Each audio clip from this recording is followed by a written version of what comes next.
But remember one thing, that is more than just a tanker of gas. That is our lifeline to a place beyond that vermin on machines. That's 2,000 miles from here. How do you expect us to get it there? Drag it? If we have to, yes, there's always a way.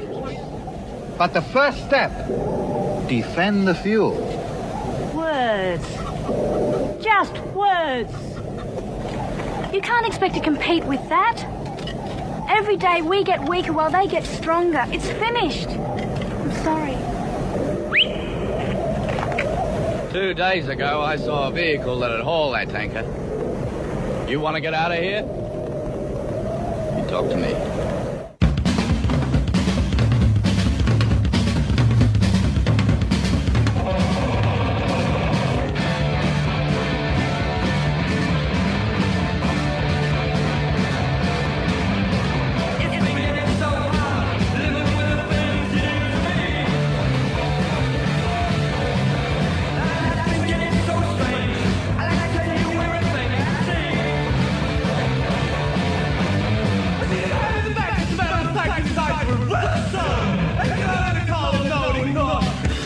She's the passion world. It was like nothing. Everybody was fighting. And the band started grooving. Everybody started grooving.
I'll be damned. It's the Ron and Fez show.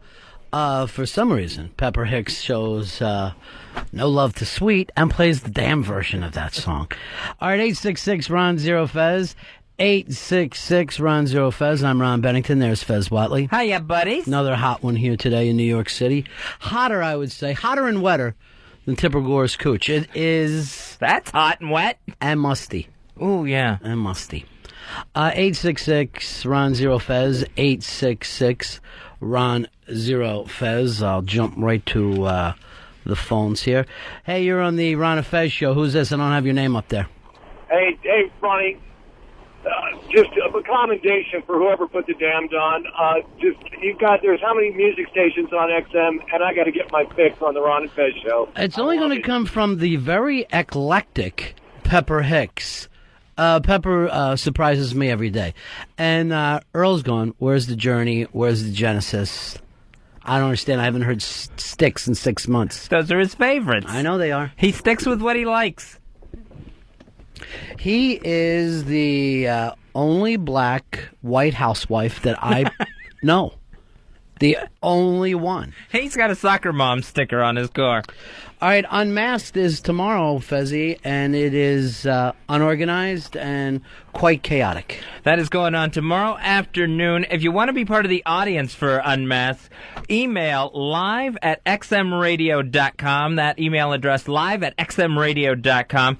Put in the subject heading Unmasked, and that'll be going on tomorrow afternoon at Comics Comedy Club, 353 West 14th Street in Manhattan, New York City. Remember I told you yesterday, Lincoln Center? Right, yeah. No more. No. Not going to happen. It turned out that room was nothing but a box. We thought it would be the beautiful Lincoln Center.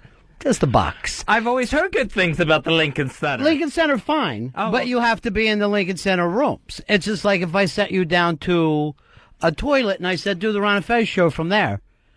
Well, there's a urinal next to us, so that's a problem. But you know what I'm saying? Like, the room that they had went and set up, it could have been in the Ramada Inn in Poughkeepsie. It just did not matter.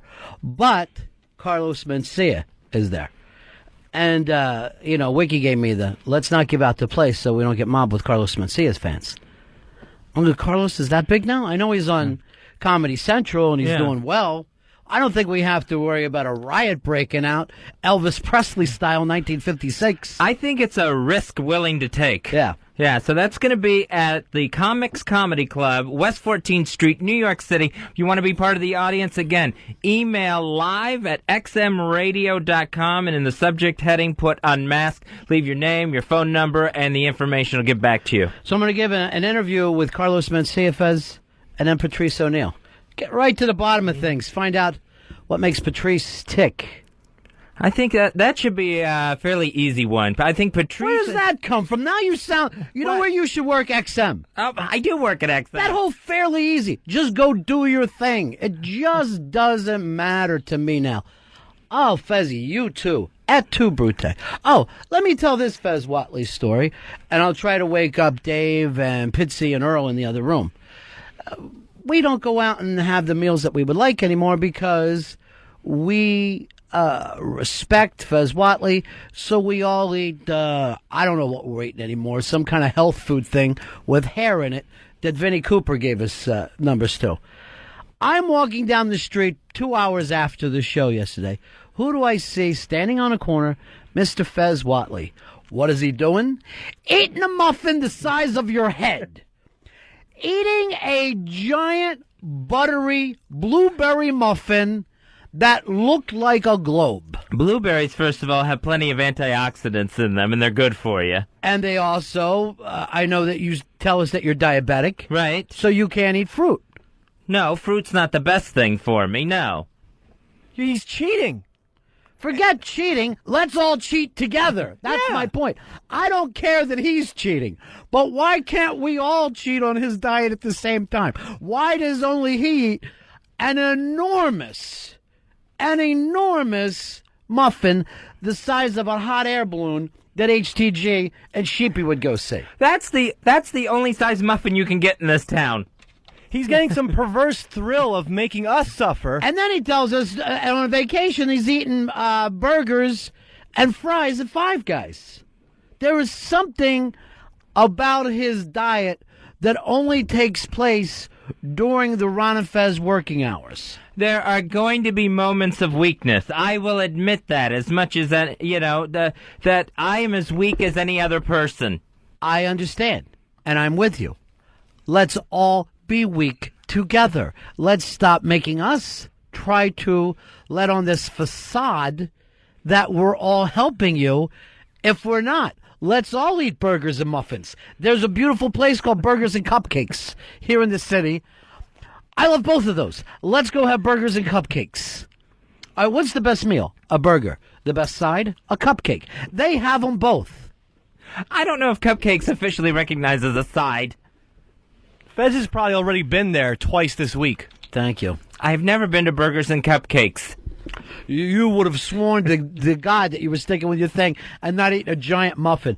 And I mean, this muffin was dripping butter. Well, you can't have a dry muffin. Especially out in this heat wave. I don't care that you're cheating on your diet. It doesn't bother me. But shouldn't we all feel free to cheat together? Why are we looking around at those hideous menus that Vinnie Cooper got us that we eventually go, I don't want anything? Everyone does the same thing. We look at these things, we're like, no, I don't want anything. And then everybody sneaks off and does what they want to do on their own. Well, she's had two doozy of losers with those menus to begin with. I agree with you. It's hard to trust that booklet she's put together. I understand. But why don't you just say, fuck it, I no longer care about my heart. Let's all go eat giant muffins. And then we're all involved. So I don't have to catch you gnawing on your muffin like an East Side rat. What were you doing in my neighborhood anyway? I had to go to the pharmacy and pick up my prescriptions. This is how, all right, why he's getting his prescriptions. He's got a giant muffin. He shoves the muffin into a bag and behind his back when he sees me. I'll tell you this. I knew you wouldn't understand. I will tell you this, because you sweat so bad. I'd never have you haul dope for me. I will give it to Nico and let him rat hole it anytime before I would trust you. Because you'd get on a plane and go like this, nothing in my ass, and next thing you know, I'm out a bunch of product. All right, Ron and Fez Show, 866-RON-0-FEZ, 866-RON-0-FEZ. Unmasked tickets, some comedy club on the, is it Lower East Side or Lower West Side? West Side. Lower West Side. Comics is the name of it. Comics with an X on the end. Comics Comedy Club, West 14th Street in New York City. If you want to be part of the audience for Unmasked, it's live at xmradio.com. That's where you email and write in Unmasked, and they'll give you the information on when to be there. You know, this time they gave me Lily to help out with this whole thing because supposedly it was an XM thing. Ron, you just come in. We're going to do all the research for you. Everything's going to be great. None of that happens. And it'll be at the Lincoln Center. I'm like, okay, I'll do it. And you know I don't like to do anything extra. Oh, I understand, yeah. I like to do minimal amount of things in my life. Minimal. Even this show, to me, feels like it takes too much time. But I'm like, they've been nothing but kind. Why not give back a little bit? Everything that was promised is gone. It's Lily who is so wrapped up in this guy who's slept with everybody's wives around here that she doesn't even show up to do the show anymore. Why didn't I get Nico for this? Or just bring Pepper Hicks in, have him spin records, and hit the wrong buzzer every chance we get. That could have been arranged. That would have been something XM could have pulled off. Pepper's been giving me illegal product, too. God bless him. I don't know what to do without Pepper. So much illegal product. And readily supplied. I mean, it's like you can... He's connected. Yeah. I mean, it's hard to find... It's almost like a challenge to ask for something that he can't find. Why do you act like everything is easy for everyone else? He works at this. He's working the waterfront. The guy doesn't sleep at night. He's worried about the FBI. But to you, everything is easy. Oh, let me just change that. Anything outside of Fez Whatley's house is easy. With Fez, I'm out of string. I'm going to cry for 2 hours. The rest of us, go do that for an hour. At comics. It's Comic-Con, basically, is what this has turned into. That's West 14th Street. It's going to go on tomorrow afternoon. Here's another thing I found out from XM. Nobody talks to anyone else. The person who handles the tickets doesn't talk to Wiki, who just got brought into the project at the last second, doesn't know what it is. Lily's not here. Did those spots run? Oh, I didn't know we were supposed to do spots. Did you put any on the Comedy Channel? Oh, we can't put things on the... What do you... And then people literally call me and go, would you come down and look at the room and see how we set it up? I go, I don't know how to set things up. I like to come in, sit down, start talking. What do I know where anything goes? Why look at the room? They're going to change it 3 more times before it actually happens. Instead of helping you annoy. You point things out that just annoy me even a little more. Frustrated. Did you see Transformers yet? No, I still haven't seen Transformers. You didn't see any of the big summer movies, have you? No, I haven't seen one. Yeah, it used to be I had to be there in line every week. I would go on that Friday when they opened. Is Transformers in the future or is it today? I think it's in the future. Everything's in the future. Yeah. I think it's another future one. All right, come on in, Pepper. Look, Pepper can't even push the door open. No, it's today. You can take that off there. Go ahead. Oh, it takes place today. Yeah, it's in the present day. Oh, I didn't know that. Did you see it yet? Yeah, I saw it. Hideous? Lots of shit blows up. That's pretty entertaining, but... You know, it was entertaining in, let's say, 84. But I've seen 20 years now of explosions. But, I wouldn't mind having a little storyline. oh, there's none whatsoever. Yeah. It's convoluted and shitty. It's like people don't even care anymore. No, as long as there's giant robots, shooting shit. Robots in disguise. Yeah, they're cars. Yeah. Why not just turn, like, Tonka trucks into a movie? Which I shouldn't even say out loud, because that idea will be stolen. Some guy in L.A. is driving in right now, dialing the studio as we speak. I was wondering this, though. You know what era is missing for Americans? I mean, we've had a lot of cowboy movies, a lot of Civil War movies. There has never been like a great movie done like about George Washington or the Founding Fathers. Every one that is done looks like it's a social studies, an 8th grade social studies movie that you would have to watch in school. But it's never like somebody has ever had a hit about the Founding Fathers.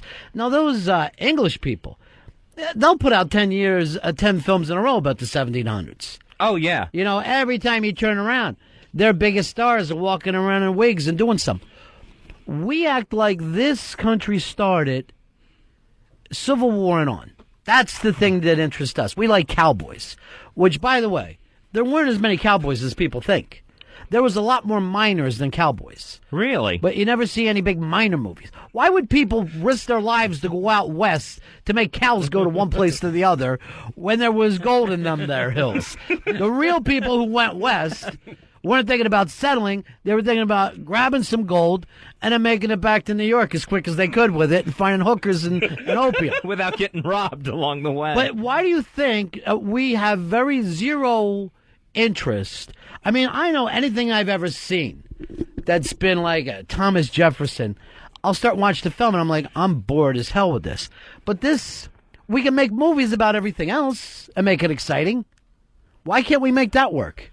Maybe it's because it's like those Founding Fathers we put so high up on a pedestal that nobody wants to make anything interesting about them. Like nobody wants to screw with the honest George Washington image. All right, but why not have a guy like you would a cowboy of that day, Like somebody who was just living at that time while the country was changing or coming together.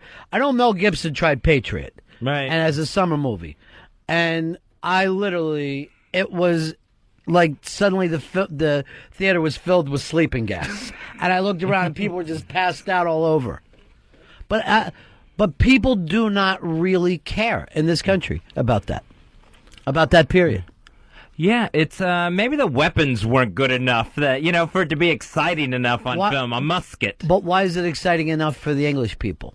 Why did they be able to go and try to watch any of those English movies? And it's people like, we'll take our tea in the other garden. And that's the whole thing. And then suddenly someone rubs someone's elbow that they can't be with, and women are crying. Why can't we have some films about that?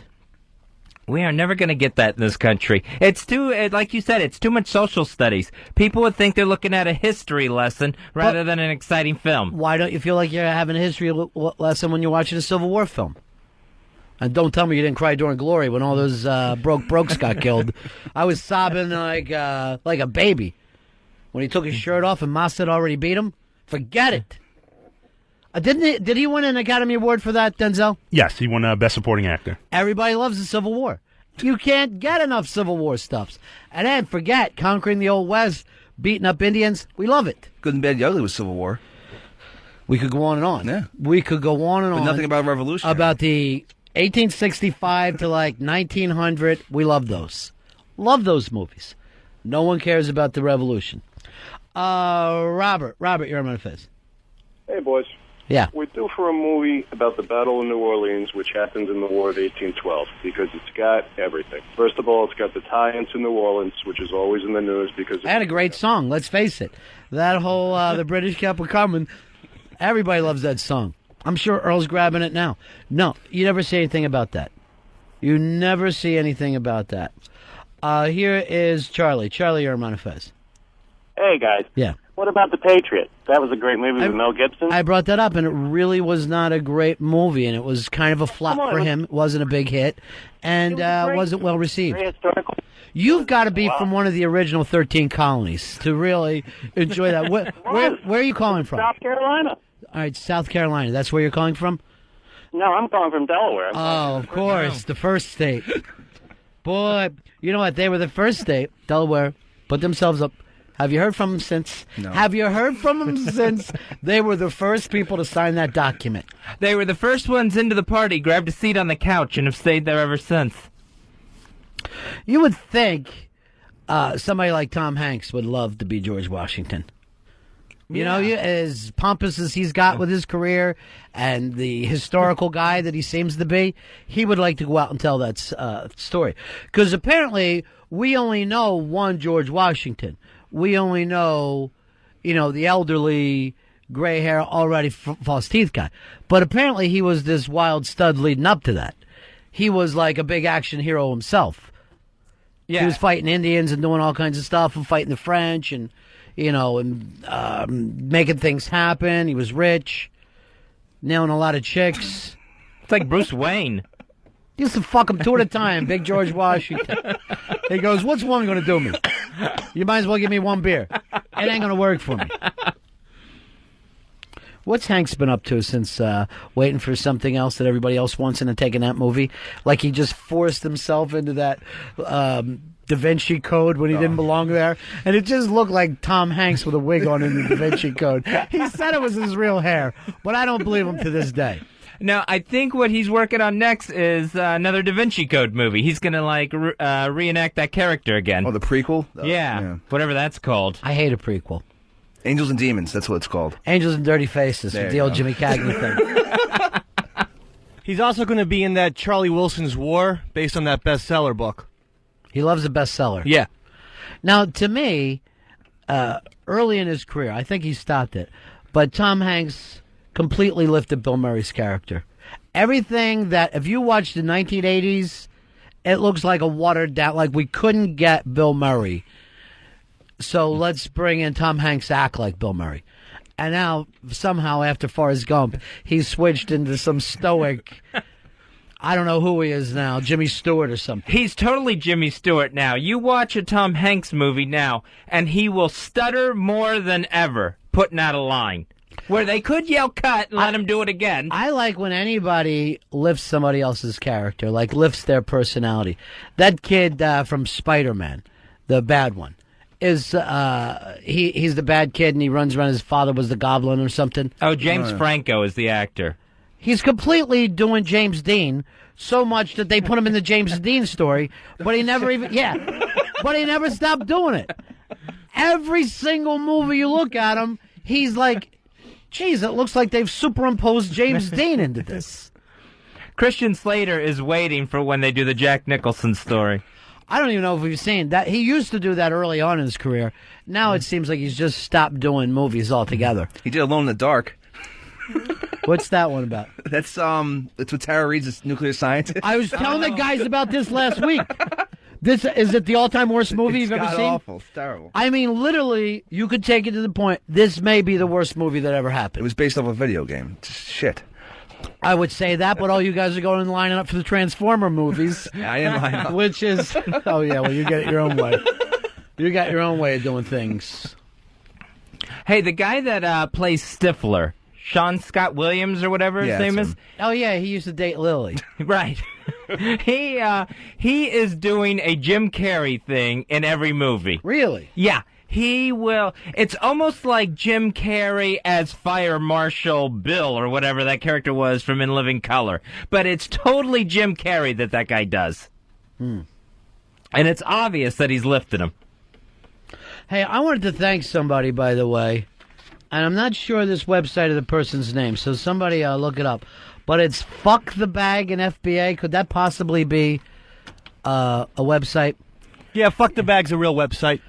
Well, do you know the guy? Oh, it was at your wedding, Dave. Yeah. So I'm finally leaving after we were hanging around for a while and we were heading over to that other bar. This guy's waiting outside. Did you get our Cubans? These guys got me Cuban cigars right before. No, I haven't seen them. Well, I gave them to Lily. She never brought them to me. At that time, somebody who works for the Hard Rock comes walking up for the bag. Does this belong to anyone? It was left in the back. I open it up. 9 Cuban cigars in there. Really? I would have walked away without ever once knowing, and the good folks at Fuck the Bag and FBA.com will be saying, what a jack-off. He didn't even thank us for the Cubans. That is insane. Yeah. That's something that you could bring the armored car around and you protect with your life. Well, I don't know about an armored car. No, I say do it. You're jumping into this mic thing awful hard today. Do you know the gentleman's name who runs that, Dave? I'm looking it up. I forget his name, but I know that he's friends with Doug, Dugout Doug, who runs FBA, so they're kind of, friendly websites. I'll check on that. Well, it was a lovely, lovely gift. And I believe it was from all the gang over there. I remember when RonFez.net would surprise me, but never with Cubans. And I know Fuck the Bag there, if you go online, it's ftbfba.com. That's how you get there to that website. So many websites now, you can't keep up, and they don't get along with each other. Apparently, a lot of the sites weren't nice to Mafia Life Chris after his time here. So, I wish all the sites would get together better. They don't do it. There's nothing you can do about that. Hey, Mr. B, it's Sin Fiction who runs. You're 100% right. That's who I met. Yeah. Sin Fiction. Thank you very much. So, big thank you to Sin Fiction and whoever else came up with those Cubans and whoever you got them across the border. Because I'm not going to lie to people, Fezzi. I'd rather have a Cuban cigar. I'm not going to sit around and act like, oh, we need to do something about Castro. That's out of my hands. It's 50 years. I can't deal with it. Why can't I have a Cuban cigar? Castro making the comeback. Like he's going to end up back in charge of that country again. So does that mean I can't sit back and enjoy a beautiful present? I should turn it over to the U.S. government? I don't see it that way. I wouldn't bother with them. I say this, smoke them if you got them. Like they used to tell us back in World War II, smoke them if you got them. Ron and Fez show, 866 Ron Zero Fez, 866 Ron Zero Fez. We were talking about people who act like other people. Would you ever want to take the role that somebody else has already made famous, like the James Bond role? Or would that be too much pressure on you? And how many times have they come back using another guy and made the film a hit? Oh, I think it's worked. You know, with the James Bonds, that's definitely worked. I think it's worked with the Batman movies. The Batman movies get progressively lower, though, don't they?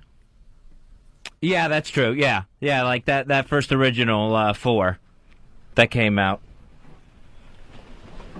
What about when Harrison Ford took over Alec Baldwin's thing? And then that got taken over again by Ben Affleck. By Affleck, and he was the one who crushed that whole franchise. Was he Jack Ryan? Jack Ryan, yeah. But Harrison Ford, it's cheating because he didn't act like Jack Ryan. He acted like Harrison Ford. Yeah. People will show up to see Harrison Ford hanging off a helicopter no matter what happens. Right, and the weird thing was, Affleck, though, he did act like Harrison Ford, so he didn't even act like Jack Ryan either. I did not see the I didn't see the Affleck one. It was very poor. Now, I thought Alec Baldwin was good in that role. Yeah, he was great. I think that was one of his best roles of the 80s. Was that in the 80s? I thought that was 90s. Wow. No. Here is Bingo. Bingo, you're on Ron and Fez. Bing, we got you? All right, buddy. Here is Matt. Let me try you. Matt, you're on the Ron and Fez show.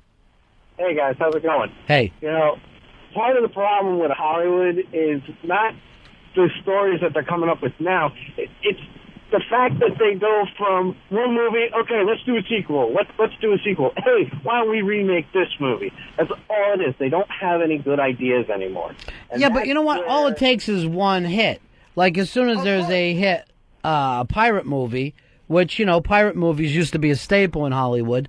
Then they were all dead. Next thing you know, there's a pirate TV show, other pirate movies. They just do what other people did seconds before. Yeah, but I think the remakes is getting out of control. I mean, just look at Hairspray. I don't understand why you would remake that film. Because it's going to be a hit. It wasn't a hit when it first came out. It was a hit on Broadway. So now they're making the Broadway show. Oh. It's not a remake of the film. It's a remake of the Broadway show. I was trying to think of another person who ended up taking over a role like that. The Superman. I don't know if the Superman was as successful as the Christopher Reeve ones. No. I definitely don't think it was. And I don't even hear him talking about doing another Superman. No, that seems to have stopped right there with Superman Returns. For some reason, people have turned around and they like the Spider-Man movies. And everyone's going, if we don't have a Spider-Man type franchise, we're screwed. But it seems like Marvel movies do a lot better than the DCs. Yeah, they do much better. And, they got a guy who looked like Christopher Reeves, but he wasn't a leading man. You know what I mean? Like, he wasn't a guy that was going to be in other movies. It's a mistake. You got to have a movie star. And he seemed a little young to me. To be Superman? Yeah, I mean... Should have been Superboy.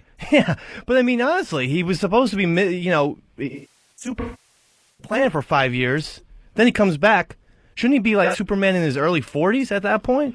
Yeah, the whole thing didn't make sense. I don't know why they thought we had to pick it up. Like kids sat around... talking about Christopher Reeve all that time. Just never happened. Dan, you're on. Yeah, you know what? With the success of Deadwood and whatnot, how come they're not making any Western movies anymore? Deadwood wasn't a success, and for some reason, and I like a Western, Westerns don't do well. They do not do well. My favorite movie from like a couple years ago was that Australian Western. And even you guys haven't seen that one yet. No, I haven't seen that. What's the name of that, Earl? Because Nick Cave wrote it. I thought it was that wasn't Straight to Hell. It was the. No, of course it wasn't. But you were just talking to me about it yesterday off the air. Come on in, Pepper. I think it was called The Proposition. Proposition. That was a good one. Much. I don't know what I'd do without Pepper and Nico. I do not know what I would do without them. I don't know what the hell is going on. Here's Michael. Michael, you're on Ron and Fez. Yeah, hey, my son is 10, and we go to the movies all the time, and he hates Superman. He thinks Superman's a fag, like he's gay. He's not even a real guy. He's a total loser. All right, who does he like? Spider-Man. You don't think Spider-Man is gay? The guy goes around everywhere in underoos. No, because Spider-Man actually doesn't act like a freaking do-gooder. If you saw the last one, he had that. Yeah, but what does he do? He runs around and puts goo all over the other guys. It's kind of a gay thing. Let's face it. If you go to a movie, more or less, it's a gay. What? You're sitting there watching other men do things. They got their shirts off half the time. It's somewhat homoerotic. I don't think so. Of course it is. Gladiator. The guy's got his arm off. He's got his armor off. He's sitting there sweating on other guys. The Brad Pitt thing. Right. Gay movie. I don't like it. I do think you're right in that I hate when the leading guy in an action film has to remove his shirt. And it happens at every one. Right. And all you go to. So, yeah, you do like a little humiliation. Yeah. But overall, it's a homoerotic experience. I don't think I can go to the movies anymore. You'll go. You'll go, Jack, like you did last week. Here is Michael. Michael, you're on the Ron and Fez show. Hey, I'm wondering if you guys had seen the trailer that appeared before the Transformers movie, the one that is being produced by J.J. Abrams, and no one seems to know what it's about. Didn't someone say J.J. Abrams is doing Star Trek? Come on in here, Pepper. He is doing Star Trek. Yeah. Is that what this is about? No, it's called Cloverfield. It's probably about monsters, and it's rumored that it might be about like H.P. Lovecraft stuff like Cthulhu and weird shit like that, but no one knows anything about it yet. No one knows what goes on in the Master J.J. Abrams. Also, it's rumored to be shot all from the point of view of the character's camcorder, which I think will be really annoying. Yeah, well, I remember seeing something like that before, Blair Witch. This whole thing is done from my camcorder. That's what I want to do. Go to pay $10 to watch a whole movie. That'll be fun, JJ. Here is, let me head on over here to Dean. Dean, you're on Ron and Fez. Hey, 4426, buddies. How are you, my friend? Very good. The thing with Superman, not only like the other caller said, is he has no dark side to him, but nothing hurts him but kryptonite. How many different weapons can you make until it becomes boring that he makes of kryptonite? A kryptonite dagger, a kryptonite gun. It just gets so repetitive. I got news for you. I never was a fan of Superman because I always took him as an alien. I did not feel like I really even had a problem with that American way because he wasn't born here. He came in without a green card. And he came from another planet. I see him no different than that thing, an alien that used to burst out of people's stomachs. He's totally American because it's the immigrant story of coming here and doing good for himself. For himself? Or getting involved in things that have nothing to do with him? It always seemed too easy. Like, it would be like if Jordan played against a high school team. He's not playing on the same level field as other superheroes. You know what I mean? It's cheating. Yeah, he's coming in with all these powers. And what's his biggest problem? If you get him in front of his own son, you can whip the shit out of him. Right. So if he grew up on Krypton, he wouldn't even have made the team. Yeah, and he was going after regular common thugs. Right. And guys who were mugging old women. That's nothing. That's not sport. What are you wasting your time for? That's not competition. No. It would be like me going to a preschool and punching kids in the stomach. And it was exactly the same as that. Is there any difference? No. There's zero difference in him pushing a couple of thugs' heads together than me doing that to a couple of infants. Right. And everyone would try and, throw you in jail. Oh, Ron Bennington has to get thrown and put away. But did you see what he did to Colin Alki and Baby Love at the wedding? He kicked them both as hard as he could. What if they were bad murdering infants? If I saw an infant with a knife hurting another infant, I wouldn't feel the need to knock that infant out. That would not make me feel good that I knocked that infant out. And that's always what he used to do, knock people out. First of all, how many concussions do you think Superman caused over the years? He's probably ruined the American healthcare system forever. That should show up in Sicko. Hey, Unmasked is going to be tomorrow afternoon. If you want to attend, be part of the audience, email this address, live@xmradio.com, live@xmradio.com, and in the subject heading, put in Unmasked. I'll let you know when to be there at Comics Comedy Club, West 14th Street in New York. Jeremy, you're on Ron and Fez. Yeah, Superman's. I think the reason Superman's failed in the past couple of years is because they always put Lex Luthor as the villain. They never bring in like Darkseid, or they also never show that magic also hurts him. I think they You know what hurts him? Plot line. That's what hurts him. There is no plot to an alien who somehow comes here and takes over the joint.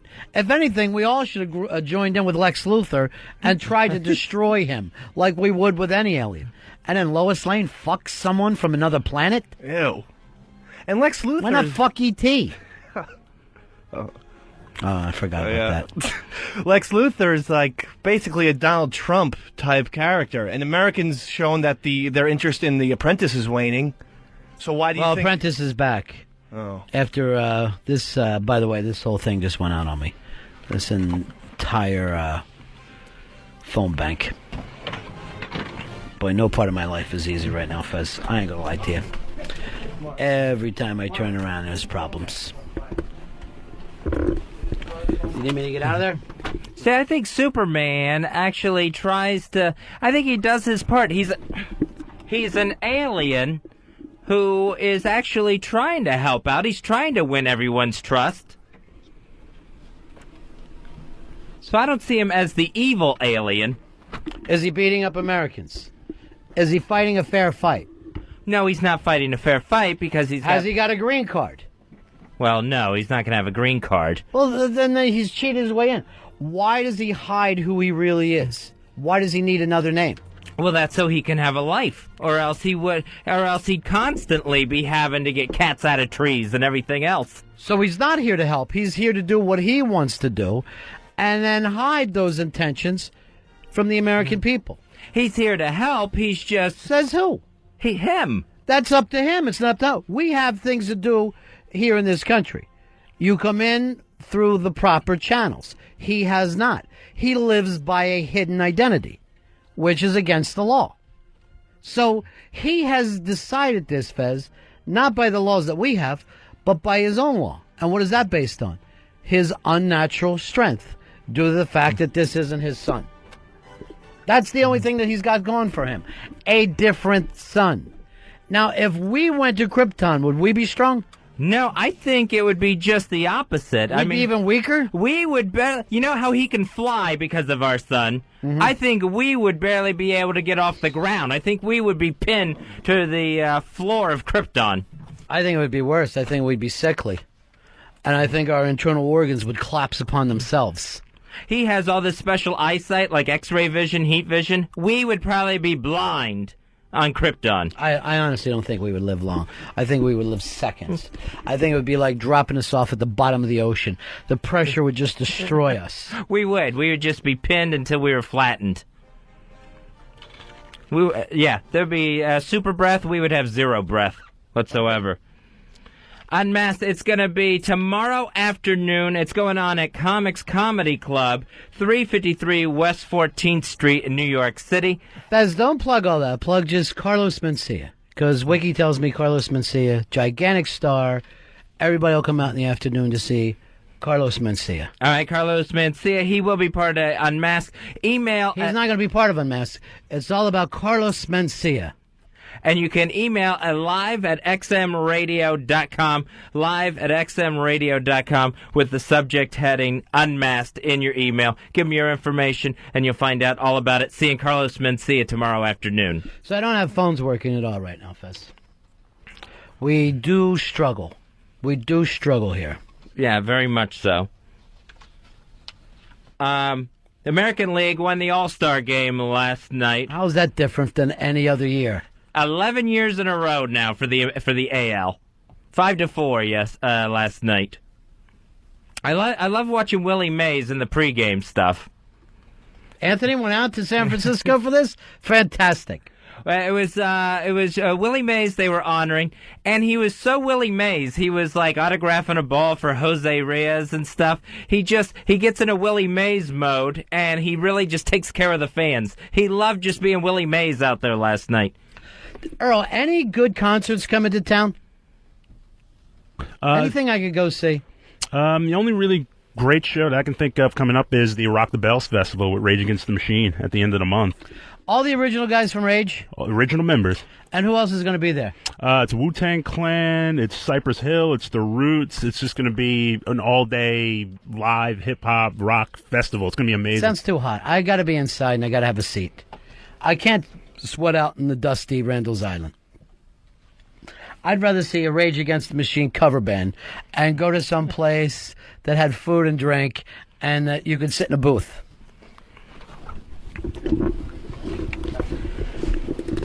Wouldn't bother me at all to have that type of thing.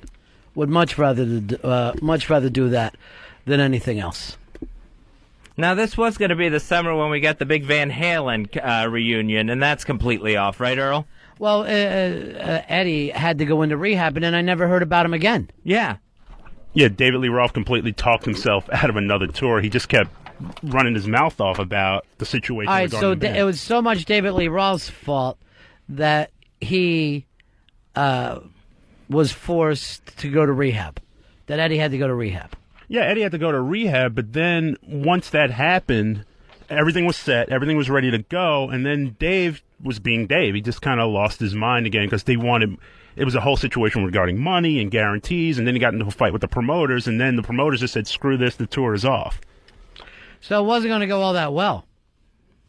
No, not at all. I mean, it was basically Dave being Dave again. I would have thought that the original Van Halen tour would have been gigantic. Oh, it will be. Although I heard the Smashing Pumpkins played the 930 Club last night. So who knows? You can't tell anymore what's going to be a draw. Maybe they needed to go Van Hagar.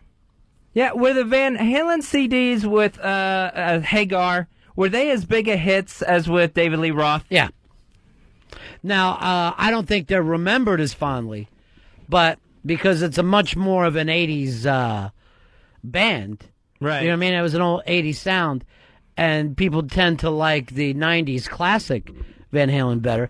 But the Van Hagar stuff sold very well, didn't it, Earl? Oh, it did phenomenal. It did better than any Van Halen record. I mean, I think the 5150 album was their biggest selling record to date. I mean, it far surpassed. But if you were to throw on an album and you say, I want to listen to some Van Halen, you would throw on the classic Van Halen. Yeah, either Van Halen 1 or 2. You would never throw on. I mean, you'll never be at a party and someone throws on the Sammy Hagar era Van Halen. It just doesn't happen. Yeah, they just went into a totally different venue. They were doing more ballads. They were doing more keyboard-based stuff. They were turned into Tears for Fears, face it. Yeah, they completely changed the whole sound of the band. Here's Jay. Jay, you're on Ron and Fez. Hey, Earl. Yeah. You there, Earl? Go ahead. Earl, you're talking trash about something you know nothing about, man. Eddie's out of rehab now, doing well, but the tour was canceled because Eddie went into rehab. And from what I understand, they are planning the tour, and it is back on. It had nothing to do with Dave and all the stuff that he's saying. Oh, no, I'm sure Dave was a big part. Dave's a big part of anything Dave's a big part of. But it wasn't that Dave ruined this thing. No, not at all. It was Eddie went to rehab, and he's out of rehab. Get the new Guitar World, Earl, before you talk shit.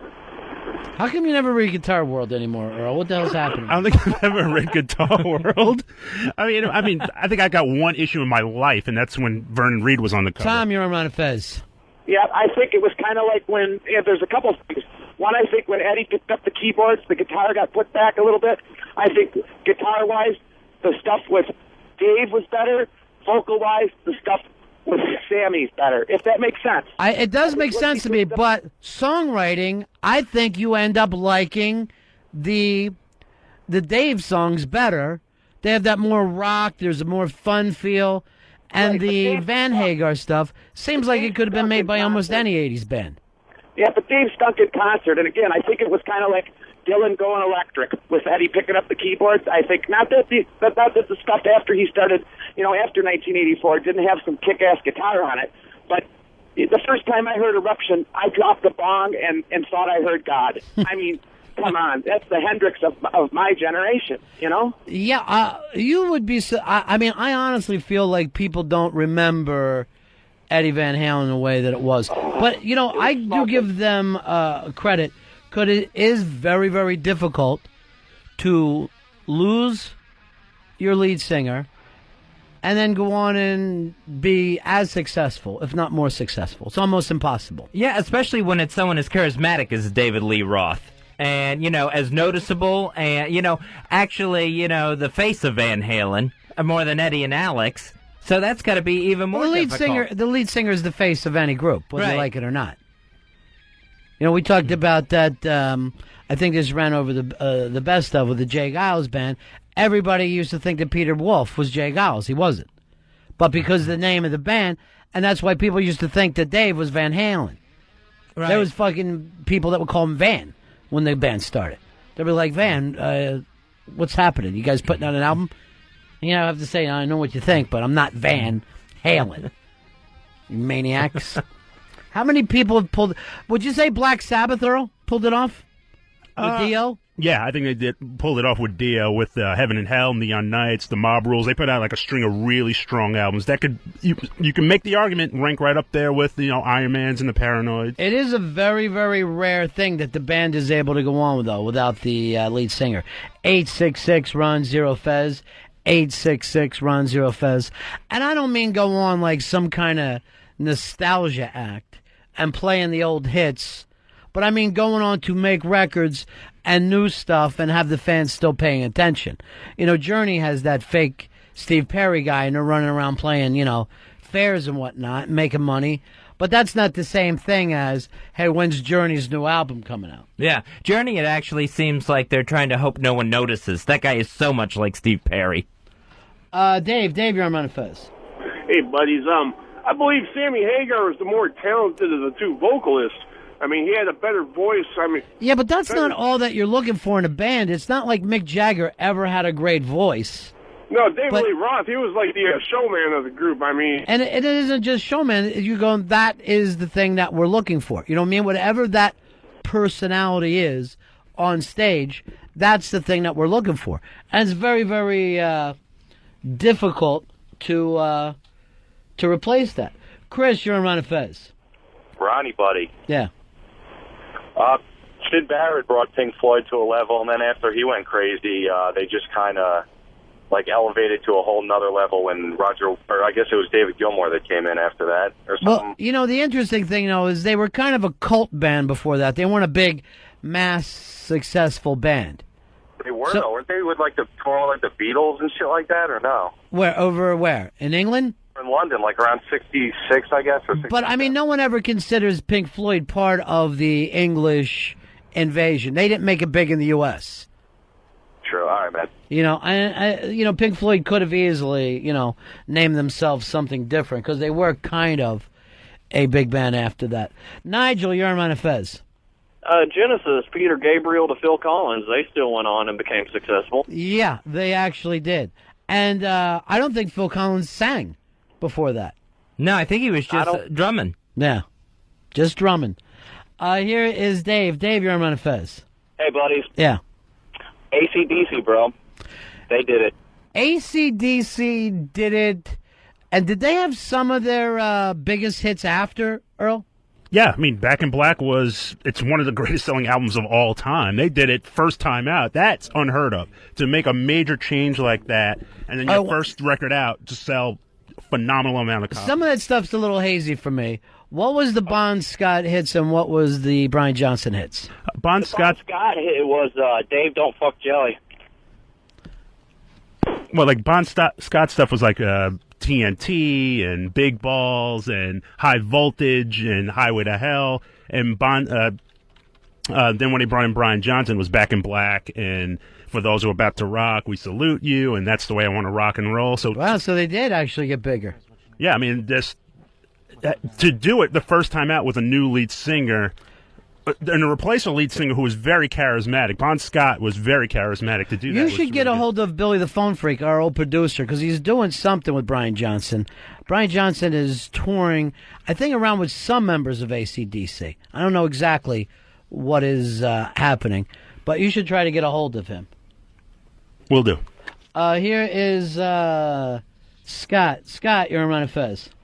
Hey, buddy, 287-253. What do you say, my man? Hey, how about Audio Slave with Chris Cornell taking over?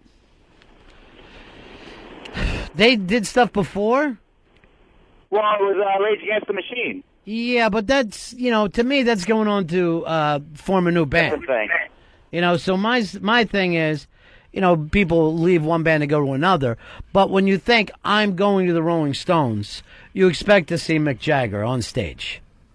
Yeah, we're talking about bands that actually had to replace their lead singer for whatever reason, and then still went on to be successful, despite that big of a change. I think AC/DC probably the most successful, because the interesting thing was, unlike Genesis, they kept their sound.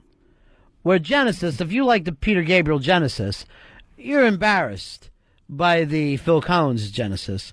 And if you like the Phil Collins Genesis, the chances are you never even listened to the old stuff. Yeah. They were almost like a new band. Yeah, I would agree with that because, you get into a land of confusion with the new Genesis and their puppet videos and everything like that. It was a little bit more immature, I think. Genesis was more, with Peter Gabriel, they were actually more very theatrical. He'd come out wearing all these weird masks and everything to kind of supplement the music. They had, video projection screens and everything. Whereas Genesis, they just came out and the Phil Collins Genesis came out and pounded the hits. Hey, wow, threw you down, huh, Fez? I guess so. Greg, you're on Ron and Fez. Hey, buddies. Yeah. Iron Maiden. Iron Maiden did have some hits after the fact. Yeah, once Bruce Dickinson joined, that was it. That's when they took off. Yeah, so that was the whole Run to the Hills era. There you go. Exactly. Number of the Beast was when Bruce Dickinson joined and replaced Paul Di'Anno.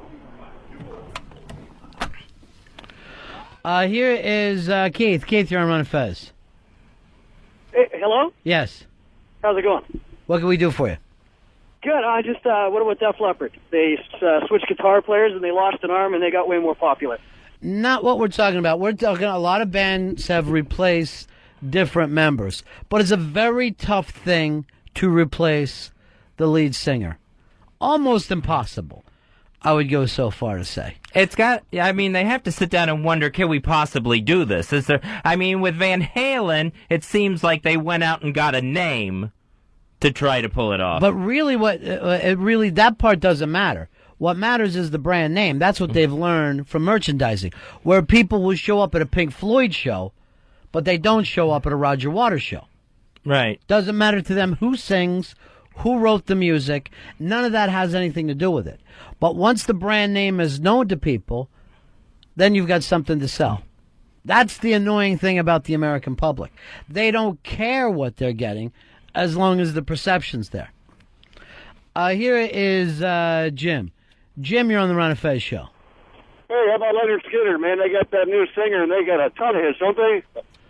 No, basically, to me, that's almost like Journey, where let's go back and do an homage show. It's almost like a cover band. I know some people disagree with me, but I don't see it as being the same thing. Chris, you're on Ron and Fez. Hey, buddy, this is Chris from the band Livewire. Just letting you guys know, Brian Johnson and Cliff Williams are doing some charity gigs, and they're pulling into BB King's this week, I believe. Very cool. Yeah, I know our friend Billy the Phone Freak is doing some stuff with Brian Johnson. And I don't know how those two caught up together, but... He lives in Florida. Yeah, oh, is that what it is? Yeah, he lives in the States. The rest of them live in Europe. So are they doing the old AC/DC songs? You don't know? I'm sorry? Oh, yeah, they're doing a lot of old stuff. They're doing a lot of Bon Scott era, and they're doing some of the newer stuff.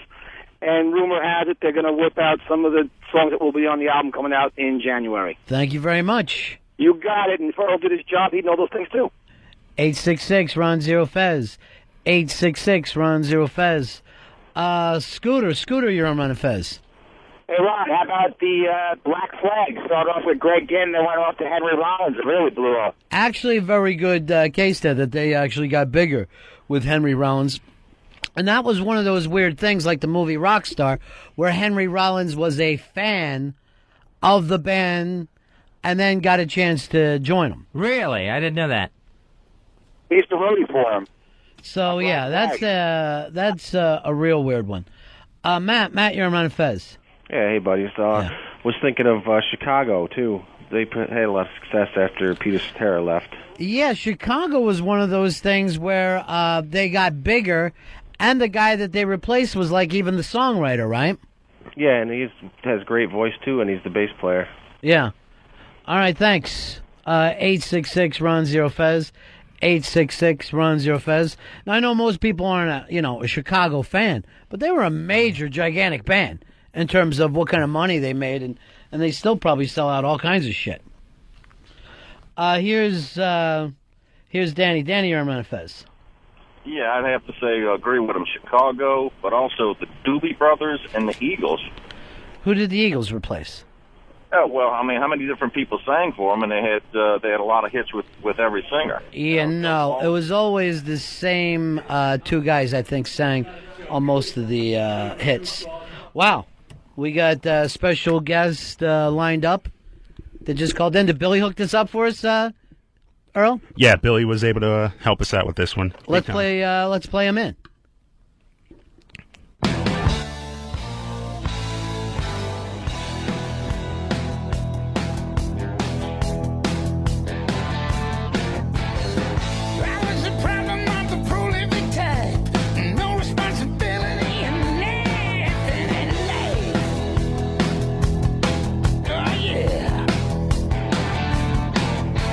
All the pretty women showed me the way. Going down south for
That's Chain Gang on the Road, new from AC/DC. Standing by to talk to us is Brian Johnson from AC/DC. Going to be at BB King's in Times Square July 15th and the 17th, and this Friday at the Trump Marina in Atlantic City. Hey, Brian, how you doing, buddy?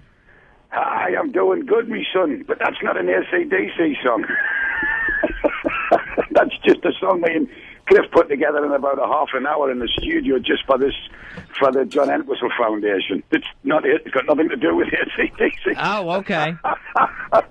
No, it's just a tune we put together, and for this wonderful thing we're doing, you know, and we just wanted to. We wrote about 4 songs, and me and Mark Hitt and Steve Longo and Cliff Williams, and we just sat in the studio while we were rehearsing the set, and we just said, well, you know, musicians are musicians, you know, we just put some tunes down, and I just wrote some lyrics. Right. And so it's not for sale. You can't buy it anywhere, and I don't think you ever will, because we're contracted to Sony, and it's just a bit of fun. So okay. Well, what's going on with the John Entwistle Foundation? Well, it's a charity. Hang on, somebody's just knocking at the hotel door. Hey, we should. I'm live. You should have people that answer your door for you. Yeah, right. I'm just told them. Sorry about that, my son. The cleaner coming in there. No, it's the John Entwistle Foundation was started after John's death, and you know he had his own band. You know, but after he died, it carried on with Steve Longo as the exec. He played in John Entwistle's band, and it's just to help the poor kids and the kids with hearing difficulties, because John was deaf, as you know. Brian, is it fun for you just to be out on the road? Is that the cool thing for you while you're in between tours? It is. Yeah, I mean, you can hear by my voice last night in Chicago. We just had a hell of a good night. I mean, it was absolutely fantastic. We played at the House of Blues, and the place was, I swear the place was going up and down. And it's just great that, you know, after 5 years, I think it's 5.5 years, you had to get up on stage and sing in anger, you know, and you know, sing, you know, a set, you know, of some AC/DC songs. And we basically wanted to do some new songs so that people wouldn't think we were just, you know, some guys going out and having a bit of fun. We wanted to show that we were committed and put a bit of an effort in. So, how did you spend the last 5 years? What were you up to? Just me, basically racing cars. You know, that's my passion, and that's what I do a lot. And writing songs with different people. You know, I love to write. I love lyrics. You know, and I love to play with them and have a good time with them, and basically just enjoying myself and just getting old. We were talking about you earlier about how difficult it is to step into an established band, and you guys were able to even take it to the next level. It's kind of a rare thing in rock and roll. It was a strange thing and a very lucky thing as well. I mean, you know, the whole band is committed, and I really don't know how they must have felt at the time. You know. Mm-hmm. Losing not just a singer, but you know, he was a real good. He was just a traveling minstrel of a guy, you know. He was a wordsmith par excellence, you know, and he was their bestest friend as well. He, you know, everybody I've spoken to just said. I mean, I met Bon once about 10 years beforehand when we were both in struggling little bands in England, and we were freezing and starving and you know, penniless and. But I hadn't realised that he told the boys that he rated me, so I'm forever in his debt for that, you know, for doing that, you know.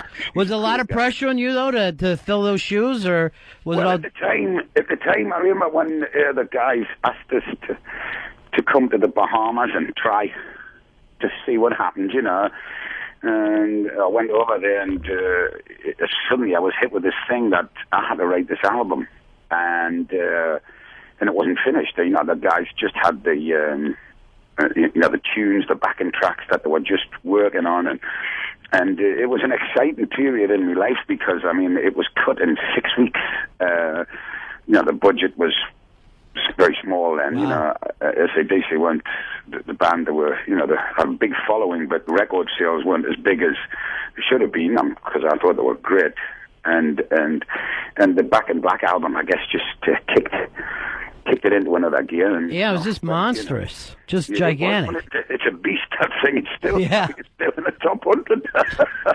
Well, it was almost sums up that whole rock era that I don't know whether you hear anymore, where it's, great licks and fun lyrics and yeah. It was really something that just doesn't go away. Yeah, well, you got to come to the show, me son. Yeah. Because we wrote another song, me and Cliff. We wrote this fabulous song. Pal of mine has a movie out called Totally Baked. Craig Shoemaker's got this movie out called Totally Baked, and it's a potumentary. Speaking of the Lord's lettuce, you know what I mean? Yeah. And so we wrote a song to put on the soundtrack for him, and it's just about the funniest thing you've ever heard. You've just got to check it out. It's called Who Phoned the Law? Well, and it's a very funny song. Brian, I got to tell you the truth. It's always good to hear that somebody's out there enjoying their success. You're racing cars, you're out on the road, you're having fun. It's cool, man. It really is. Me and Cliff are like two kids. Yeah. Up there, And last night, I was a little worried about putting new songs in a set, you know. And we went on stage last night, and of course we started off with Blood Alley, which is another song we wrote. Sure. And the kids went nuts, and I was so proud of the band and the kids, because they're putting their hands in their pockets for this cause, and it makes you feel pretty cool, Sure, and I'm glad you're doing it. We'll check you out when you get to New York, buddy. You'd better, man. I'll be looking for you, kid. All right, I'll be there.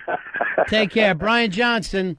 From AC/DC, part of the Classic Rock Cares Tour. That's going to be at the Trump Marina, Atlantic City this Friday. And then B.B. King's Times Square on July 15th and 17th, with proceeds from the tour benefiting the John Entwistle Foundation. Play the Back in Black song, Ro.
Ronnie B.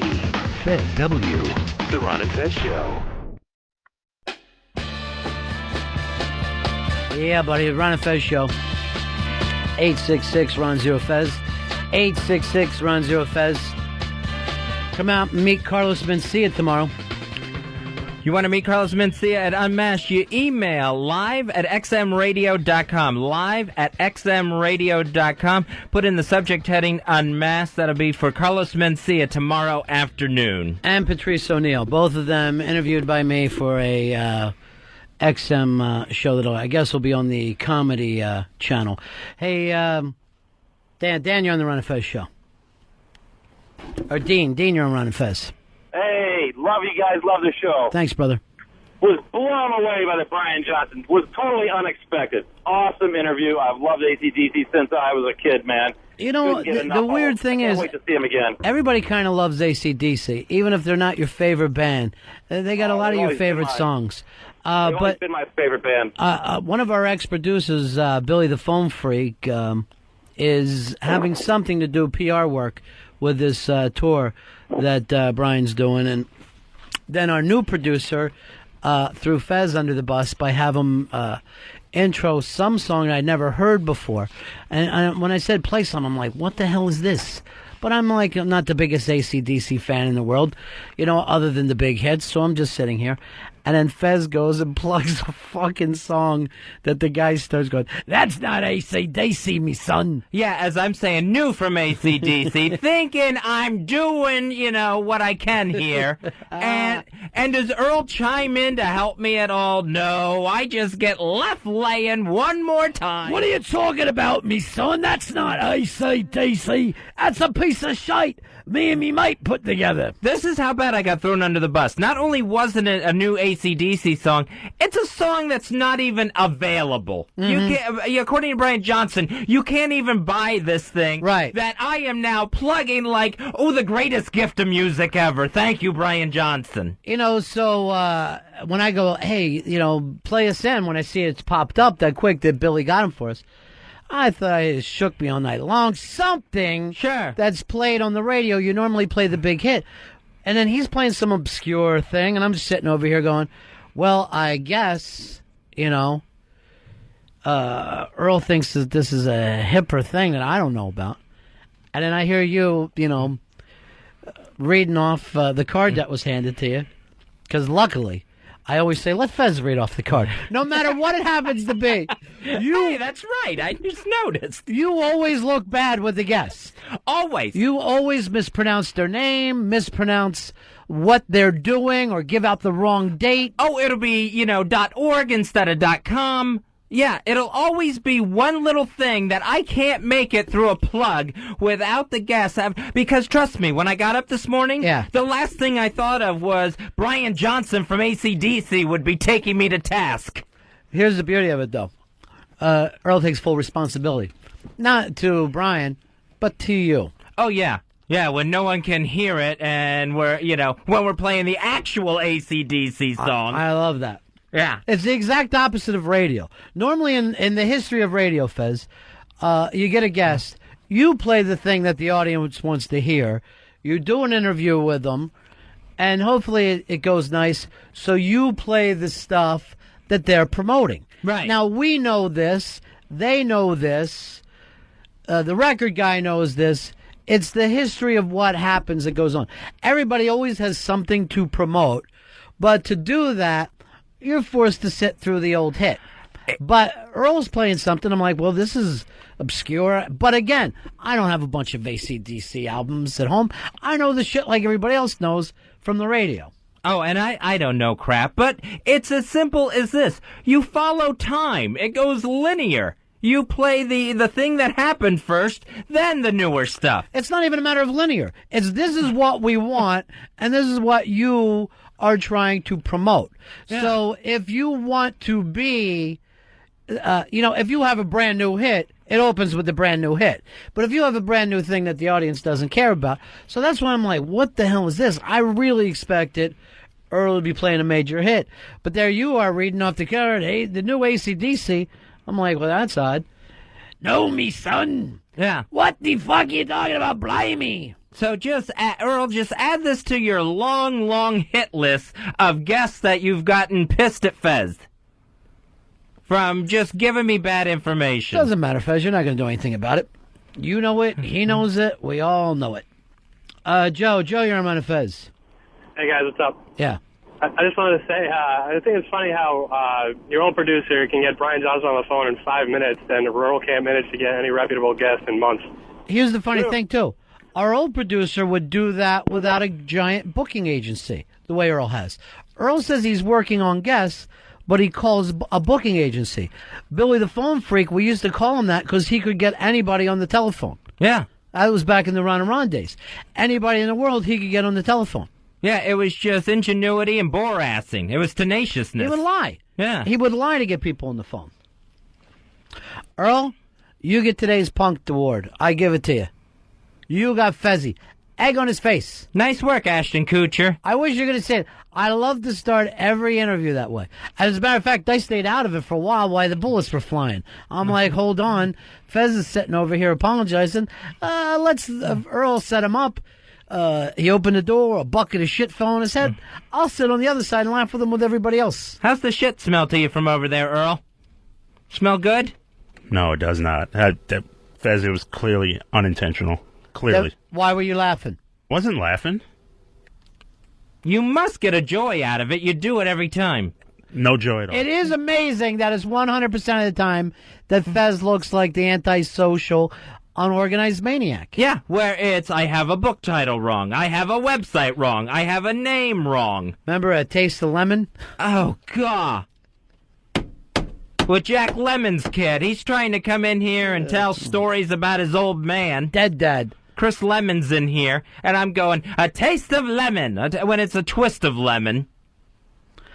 Here's our buddy J-Dubs. Hey, buddies. A funny story about Billy the Phone Freak. We were in Orlando, and when we were out there, and we were just goofing off talking about Nelson, and I got an email from 2 minutes later. Gunner will be calling in 5 minutes. Yeah. So, like, just out of nowhere, Billy the Phone Freak can get anybody, even Gunnar Nelson, who hasn't been on the radar. That's the problem. Now, all of a sudden, you're in an interview with Gunnar Nelson. Yeah. There is a downside to it. Yeah. What are we going to say to him? You're a hot dude? You'd make a really, really cute chick? I don't know. He used to do shit like that to us all the time. All the time. Yeah. He's hysterical. Don't bring... Billy the Phone Freak. He would call up people at their homes. He would have elderly guests. It was always insane. It would be, and just really just off the wall, out of left field. Mickey Dolan's standing by if you care to speak to him. The CBS FM, what I understand, new morning show. Really? Remember he was the last one? Oh, right, yeah. They're bringing him back. Why not just do everything right from word one? Dubs, what's happening? You guys still in Florida? We're still in Florida, yeah. The Florida heat is insane out here. Yeah, it's pathetic. Yeah, I've been searching on the internet lately, trying to find dates, and I watch the movie Bully every night to fall asleep because it's kind of. I read the book, I've got the movie. Well, we had the girl from Bully, Bijou Phillips, on, who she kind of brought up when there was a close up of her pussy through her jeans. Remember that scene? Mm-hmm. Yeah, she's a fantastic actress. Yeah, well, I've been. I finally figured out. Hey, they give the real names of these actual chicks who went to prison for killing that guy. Yeah. And so I searched them, and I found out that they're all out of jail. So I've been trying online to find them on MySpace and different things. So now, how long have they been out? They've actually some of them have been out since '98. A couple of them since 2002. Wow. Yeah, so they didn't do half the time they were supposed to do. You can, if your kid stabs someone to death and get out before middle age. Oh, yeah. It's well worth it. I think only 2 of that crew are still in jail. Which ones? The main the guy that was bullied and the stoner kid.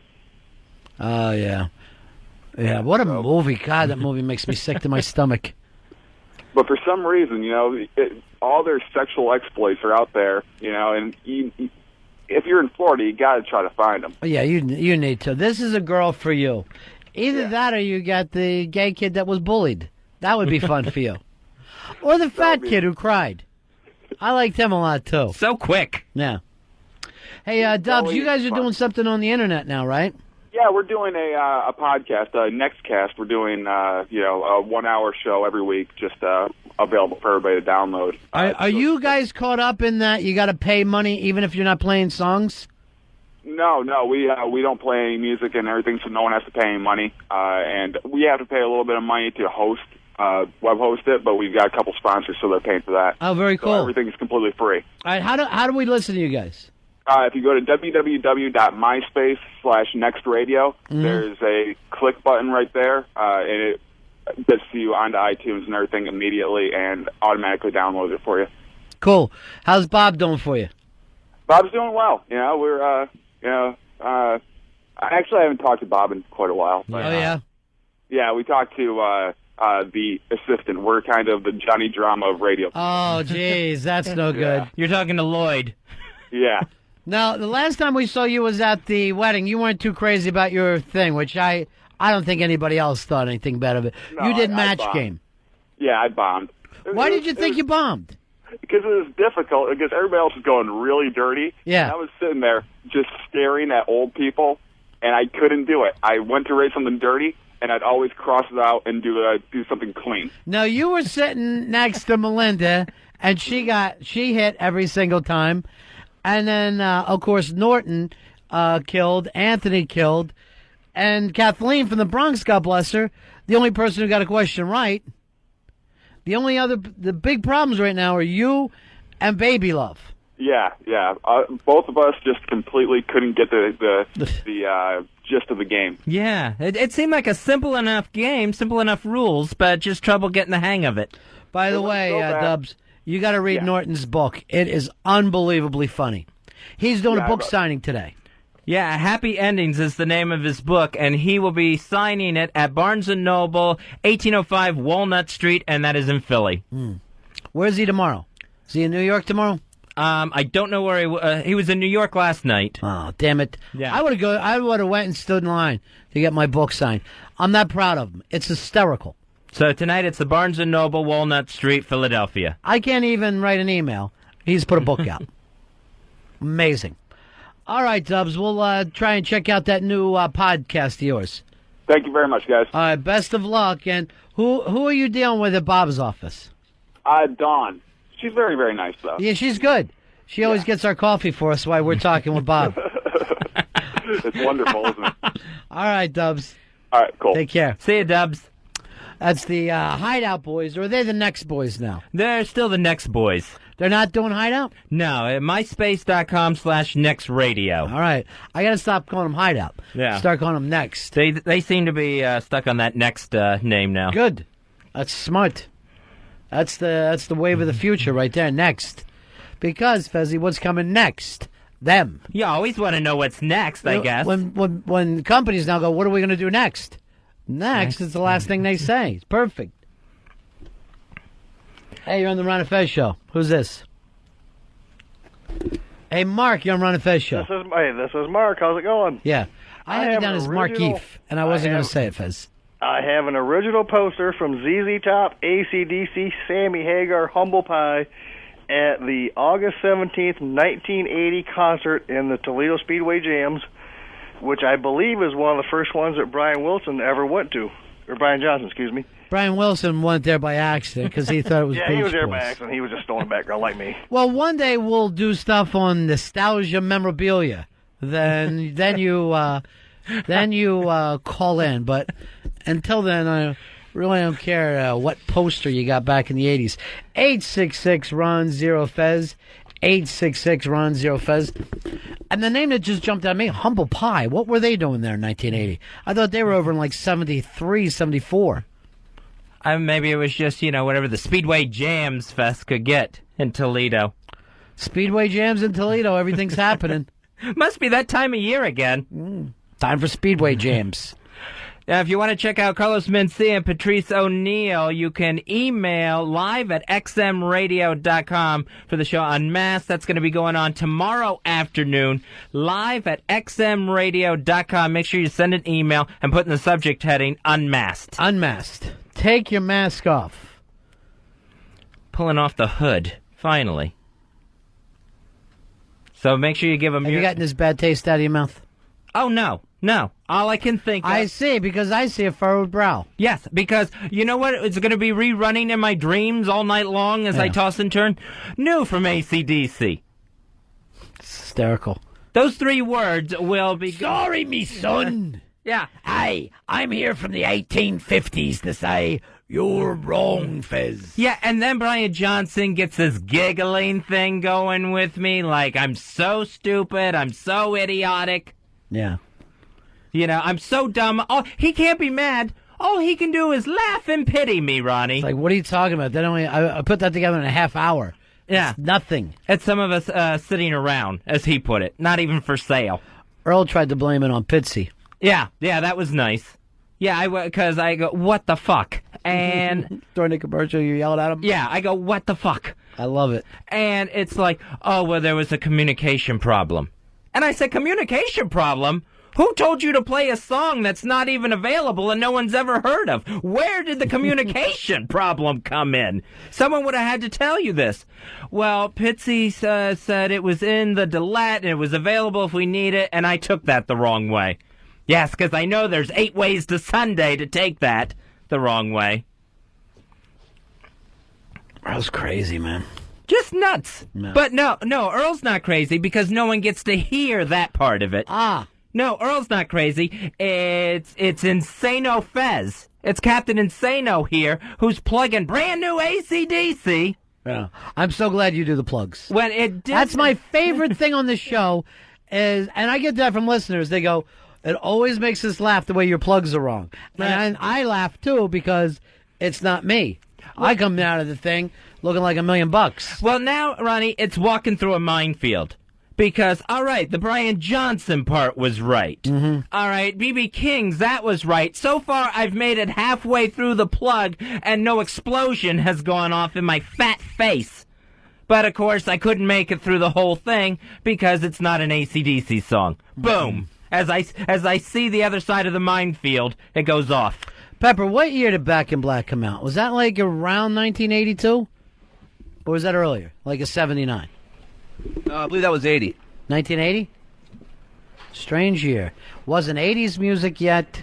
Still had a 70s sound. Right, yeah, very much. When people think of the 80s sound, they think of that middle 80s. They don't think of like 1980, which if you go back and like look at things, that was still the big giant corporate shows, you know? That was still Kansas and fucking AC/DC and shit like that. Oh, right, yeah. Not shit, Brian, if you're still listening. Don't take that the wrong way. I mean, that genre of film. But it's like, even when you think of the 60s, when people go, oh, I love 60s music, they don't mean 1962 or 1963. Right, because that's still Pat Boone at that point. Yeah, that's still, well, for me, it's that girl group stuff, which I love. No, not everybody likes it. But you don't mean that. When you're saying 70s music, a lot of the stuff from the early 70s, the Crosby, Stills, Nash & Young, even the Stones albums, the famous Stones album, that stuff people think is from the 60s, but it's from the 70s. We have a problem when we turn decades to go, what, you know, it takes a couple years for the feeling of that decade to exist. Yeah, the early 90s was basically the late 80s. Right, that was still hair bands. Yeah, and there's weird shit going on until maybe grunge hit, what, 93 and 94? 91, actually. Really? Yeah, the grunge thing, but yeah, and that kind of killed the hairband stuff very, very quickly. But generally, it takes a little bit of time. And this decade, what marks it? No one even knows. Maybe the internet, like as something that's progressing in society. Yeah, but what about musically? Is it emo? Oh shit! I mean, there isn't a mass appeal band that says it's this decade, right? No, it's like U2 would be the biggest band that maybe but that's all older people. For young kids, that doesn't make any sense. That'd be like saying Frank Sinatra was the biggest act in the 70s. And you have the exact same problem we were talking about, because if you go year 2000, when the decade started... And the year 2000... it's boy bands and Britney. But that still may be it. You think so? What has been bigger than boy bands and Britney? That was the last big wave that kind of took over the mass culture. Right. Shitty hip hop is really usually popular all over the country too. Unfortunately, So you think it'll be a Jay-Z type of deal? not even Jay-Z. Worse than that. Like shitty acts from the South. It's all overproduced garbage with shitty. Good. Yeah, but good is chorus. anybody really big into that? I mean, is it really major? Like, that's the sound. Do you have your own Elvis yet? I think definitely not. But in the top 10, charts on Billboard, it's going to be maybe 8 of the songs are going to be like R&B and maybe crappy hip hop, and maybe a few like Fall Out Boy or some other Taking Back Sunday, some shit. Right. Pop punk band. I know the pop punk band thing doesn't seem to go away. That there will always be a Sum 41, even though it's not Sum 41. It's somebody who looks and sounds like them. It's really depressing, and from what they came from, it's even more depressing because all their influences were Bad Religion, fucking the Pixies, and everything stuff from the '80s. Yeah, and now it's just diluted to shit. Well, here's what's kind of funny though, is that you look at this, and even during that Al Gore thing, nobody exploded. That like when Fall Out Boy came out. You didn't even get recognition from the real mainstream crowd. Well, yeah, because it's all the fan base. Because they're just taking up all the 14-year-olds and 15-year-olds with extra cash from their parents across the fucking country. Here is Todd. Todd, you're on Ron and Fez. Hey guys, I think everybody's too much focused on American Idol now instead of legitimate bands. Maybe that is the sound of this decade, though. Maybe this will be argument. remembered as the American Idol decade, which is really a lot like what Fez said, started. It still sounds like boy band, and it still sounds like Britney pop. That's depressing. Here is Tony. Tony, you're on Ron and Fez. What's up, buddies? Now, I wouldn't put them in there with AC/DC or Boston or the Stones, but Coldplay's kind of the new millennium, signature band. Coldplay? Oh, Christ, no. Chris Martin's a douchebag. Fuck him. And yet, he's a massive star. You don't have to be, you know what I'm saying? You don't have to be cool to be that is your fucking time, I don't want to admit that I think I can't put, maybe I see the White Stripes more than Coldplay. Maybe that's because I like them more. I don't know, probably. Now, White Stripes, they are kind of original, but I don't know. Here's Jack. Jack, you're on Ron and Fez. Yeah, Ron, the sound of the future will be a resurgence of the 80s hair rock from like the Guitar Hero type video game stuff. I'll tell you, I never in my life imagined something like Guitar Hero, or as you call it down there, Guitar Hero, being so big. But everyone I know plays that stupid fucking game. It's fucking huge. I haven't played it. I'm not interested in it. No, I played the Madden soccer game, and I'm fucking obsessed with it. I'm constantly trying to win the World Cup, and I don't care what the rest of the country is doing. I swear to God, I only like video games based on sports. It drives me crazy. Other than that. But, that Guitar Hero is massive. And everyone knows, well, you look at the eclectic songs that you listen to. Yeah, I listen to a lot of weird crap. But I don't even know what's on there. Is it all hairband stuff? A lot of hairband stuff. They're coming out with another one. It's on every platform, and the controller's like, I don't know, they're fucking expensive. I know. It's a tiny guitar. I just got it. It was $100. Yeah. And then you want two, so that you can sit and play with each other. God jam out. Pitsy, why don't you get that new Brian Johnson song on and play it in front of Fez every time that he walks out? Yeah, back on the Chain Gang. All right, we'll download Back on the Chain Gang. We'll download it to my 360. I'll bring it in. Ooh. Oh, another nice shot over Fez's bow. Yeah. Oh, you have a bow? They seem to think so. You feel like he has got no respect for you? Oh, totally no respect. And this is now 2 days running. It's the No Respect for Fez tour. I think someone went and got froggy while he was on vacation. You know what happened, Fez? What? No one respects you because nothing ever happens. You yell, you shout, but you don't do anything about it. By tomorrow, it's all forgotten about, and everybody will be joking in here. That's why you lack respect. So I got to do something about this. Yeah. The Ronnie B thing, there's always a possibility you might hit me with something. You know why? Right. I've hit people with things. True. Me and Katie Couric are the only two who still believe in physical punishment. She's slapping people in offices. Maybe if Earl says to himself, hey, if I set this up wrong, Fez is going to do something. You never make the move.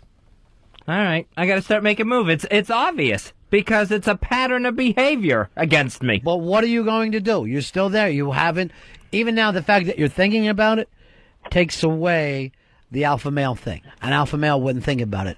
He would do even the wrong thing before he did nothing. Here's Mike. Mike, you're on Ron and Fez. Hey guys, how's it going? Yeah. I haven't talked to you guys in a while. It's been about a year since I called. But anyway, the thing I remember about Live Earth is how the police let Kanye West ruin Message in a Bottle.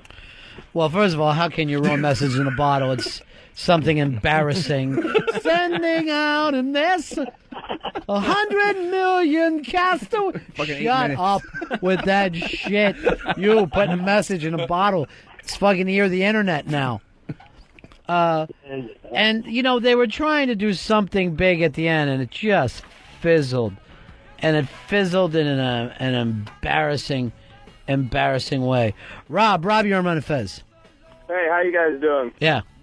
I got a pretty good reason why you don't have a definitive music going on right now, like any one kind of band or anything like that. Give it to me. All right. I play in a local band, and over the past 7 years, you see less and less people going to local shows. They're staying at home watching American Idol, and so you don't have bands coming from... Well, we got into this thing with Fez yesterday where when he was even asked out to dinner, our homes have gotten so comfortable that you want to stay home and relax. And even kids go, why would I want to go out, fight traffic, deal with things, get hassled by police? And so I was a kid in the 70s.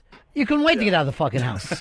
You would wake up, say goodbye to your parents, and stagger in 14 hours later. You know, sometimes your mom would leave some food out for you, but there was no reason to stay home. I had no video game. I didn't have my own phone, no computer. Of course I wanted to get out and get high. That was the only thing you had to do. You wanted to go to shows. You were looking for excitement. Now you sit at your computer like this girl, you put in a different picture, and suddenly you're a popular gal at Spread the Iris, and you spend 14 hours there. I fucking used to stand on a fucking corner, hoping anyone I knew would come by in a car, and I would hop in, and we would cop, but we had to get out of the fucking house. You know, it's a whole different thing.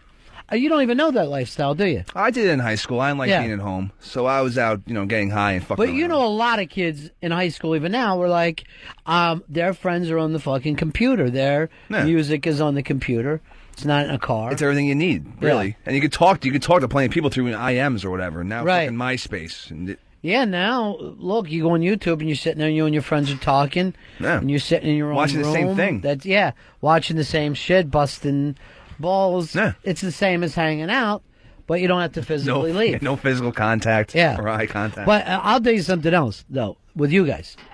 You guys are way more cynical and way more critical than we ever were. You fucking turn Jaded. You turn on bands, directors, movies, comedians within a heartbeat. You have no loyalty factor about you at all. No, I don't care. I just want the next high, almost. Yeah. It's like if someone sells out, and fuck them. Right. You're done with them. There's always something else to find out there, thanks to the internet and whatnot. Yeah. Yeah, it's a whole different thing. Now, for you, Pepper, you go through the entire thing of music. What to you is the coolest decade? 70s, without a doubt. Yeah. Just in lifestyle and music. Now, the odd thing is the 70s was like got punished for not being the 60s. That sucks. Because there was no political agenda at all to the 70s. You know, the 60s, the music was political. The fucking people were protesting. Yeah. 70s were like, let's fucking do a show just to do a show. Let's get high. Have an orgy. Let's entertain ourselves. But but a lot of the music holds up. Oh, hell yeah. It's fucking fantastic. Look at the Who and Led Zeppelin alone. And it goes on and on. It's ridiculous how much good things came out of that decade. What do you think of the 80s? They're okay. I think I like the 80s because hip-hop came out of it. And I listen to a lot of hip-hop, too. Early hip-hop, though? No. Well, It was really silly for a long fucking time. I'd probably say more like 94 to like 98. That's 90s hip-hop. Yeah, 90s hip-hop. All right, so the 80s... I mean, there was some punk acts came out of the 80s, which is great. Yeah. But on hair bands, fuck them. But, punk acts during the 80s, and even when you brought up the Pixies and shit, they were routinely ignored. Oh, yeah. By everybody. Nobody knew who they were. Yeah. We were sitting around talking about, Black Flag got bigger. Nobody knew who Black Flag was. They were. It's in Long Beach. Yeah, right. But you would go to one show, they would play the smallest room, it would be so packed, you couldn't stay. And now kids are like, that must have been great. I'm like, I remember leaving early. Got kicked in the lip. Here is, let me go to Tim. Tim, you're on Ron and Fez. Hey, what's going on, buddies? What can we do for you? Oh, I think it's the decade of the stupid band names. Like Fat Boy Slim, Panic at the Disco. Well, didn't they Big rip and off Rich. that name? What, Panic at the Disco? Yeah, isn't that from somebody else's song? I got no clue. I think it's from a Morrissey song or something. I might be wrong. Would make sense. The plain, like this band, the Plain But White let's T's. face it. The name The Beatles and The Who and Led Zeppelin, these are stupid names. It's only U2 is a ridiculous name. I mean, the worst thing of forming a band is to have that name that no one likes. There are very few good. The name The Doors is almost ridiculous. I don't know. I kind of like the Doors. It's pretty cool. Only if the Opening Doors. your mind, man. Yeah, that. But most people are thinking Doors. Like, Yeah, I guess. when they went on, look at the Ed Sullivan thing. There was just a bunch of doors on stage behind them. Jesus. It was ridiculous. But 30 Seconds to Mars is, I think, worse than the Doors. Here's the problem with this decade too. You never really have your own name. You're not the anythings. Yeah, it's now you have to use a phrase. It had to be hip or ironic to It's like get racehorse over. names. But I mean, the decade itself doesn't have a name. Oh, yeah, it's the Aught 5? Is it Yeah, it never happens. Yeah. No one caught on to the aughts. They don't do anything. We got to wait to the 20s before people start. Maybe we'll call the next one the teens when we get to 13. But that's a long way now. We got to wait another 5 years before we're comfortable with a name. Because no, you can't ever go, hey, it's like you used to all the time. It's the 90s. Wake up. You can't even do that anymore. I guess you could say it's a new millennium. But we don't. Oh, yeah. The millennium thing fell down the shithole, and no one cared about it anymore. And you can't keep doing that. It's going to get old eventually. You can't do that for the next 1,000 years. It's too vague. Why can't you call it the O's? But we don't. That's the point. It's not up for me to name it. I'm saying the society itself hasn't done it. And plus, O is a letter. Right, but we say 07, 08. Oh, 09. do we? Here's, let me go over here to Mike. Mike, you're on Fez. Hey, guys. Hey, talking about the guy saying people to go out to hear bands and stuff. I'm in sales, and people don't want to be entertained like they used to. We used to be able to go out and drink till 4 o'clock in the morning, and then go into the paper mill. It's where my customers are. But nobody wants to go out anymore. No, And, people do not go out anymore. They go. Oddly enough, they go out to eat more than they go out to drink.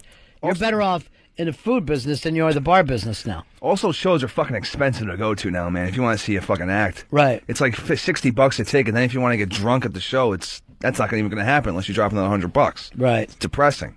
That's everything another- is expensive. Yeah. And a big part of it is insurance. When you're in an arena, the insurance things are just through the fucking roof. They're lighting off fireworks inside. Who knows what's going to go wrong? When's the last time you've been to a show, Fezzi? Who lights off fireworks inside? WWE. Yeah. Yeah. Here's Bill. Bill, you're on Fez. 2975, my brothers. Hey, buddy. Hey, first of all, just on the police topic at Live Earth, it wasn't a police concert, so their point was to introduce themselves to a younger generation. That's why they had the Kanye West and the. Well, unfortunately, they didn't introduce themselves to anybody. Well, I mean, imagine if they just went up there and played their songs. No one's going to know who they are, especially the younger generation. Then why did they close the show? They're the police. They're the biggest. They're the biggest. Thank you. So you're not introducing yourself to anybody.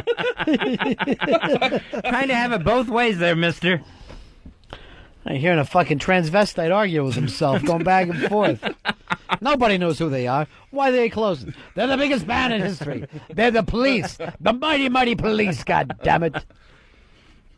Earl, why don't you have, when Sting comes on, have Fez say this is a police song, but it'll be a nursery rhyme running. That would be a mistake. Yeah. Any less than the mistake that you happily made today? Yes, that would still be I feel Mistake? horrible about it. Mistake or well-plotted plan? Premeditated. The watch me get Fez today on this one. No, I didn't want to do that at all. I feel horrible that you feel horrible. I really do. Hey, Mike, you're on Ron and Fez. Ron. Yeah. All right, round the room. What would you name your band? Fez and the Limpcocks. Good answer. It's mine. Nudie Magazine Day from Billy Madison. That's All right, just Nudie Magazine Day. Fez, what's your band? Square One. Where's that from? We're just starting. Just Square One. Yeah, you don't want the name Square to have anything to do with your band. Hey, look who it is. It's the Square One. Gee, I never thought of that. I'm going to throw you Fez and the Limp Dicks. Thank you. Because people would like it. Here's Bill. Bill, you're on Ron and Fez. Bill. Yeah. What can we do for you? Hey, yeah, I think it matters if you have kids, whether you know, like, what the new bands are and if there's, like, a local scene. Because my daughter's 15, and she's always going to concerts. Why don't you send us some pictures of her? 866 Ron Zero Fez. 866 Ron Zero Fez. Here's Stan. Here's Stan, you're on the Ron and Fez. Sean, you're on the Ron and Fez show. Hey, buddy. Yeah. Hey, you're talking about this point in history. What do you call this? These years right now without a name. And my buddies used to get stoned, and we always stoned talk about this. And we talk about the zeros, the O's, and the new millennium. But the best, I don't know why. I don't know if it holds up now, but was the digits.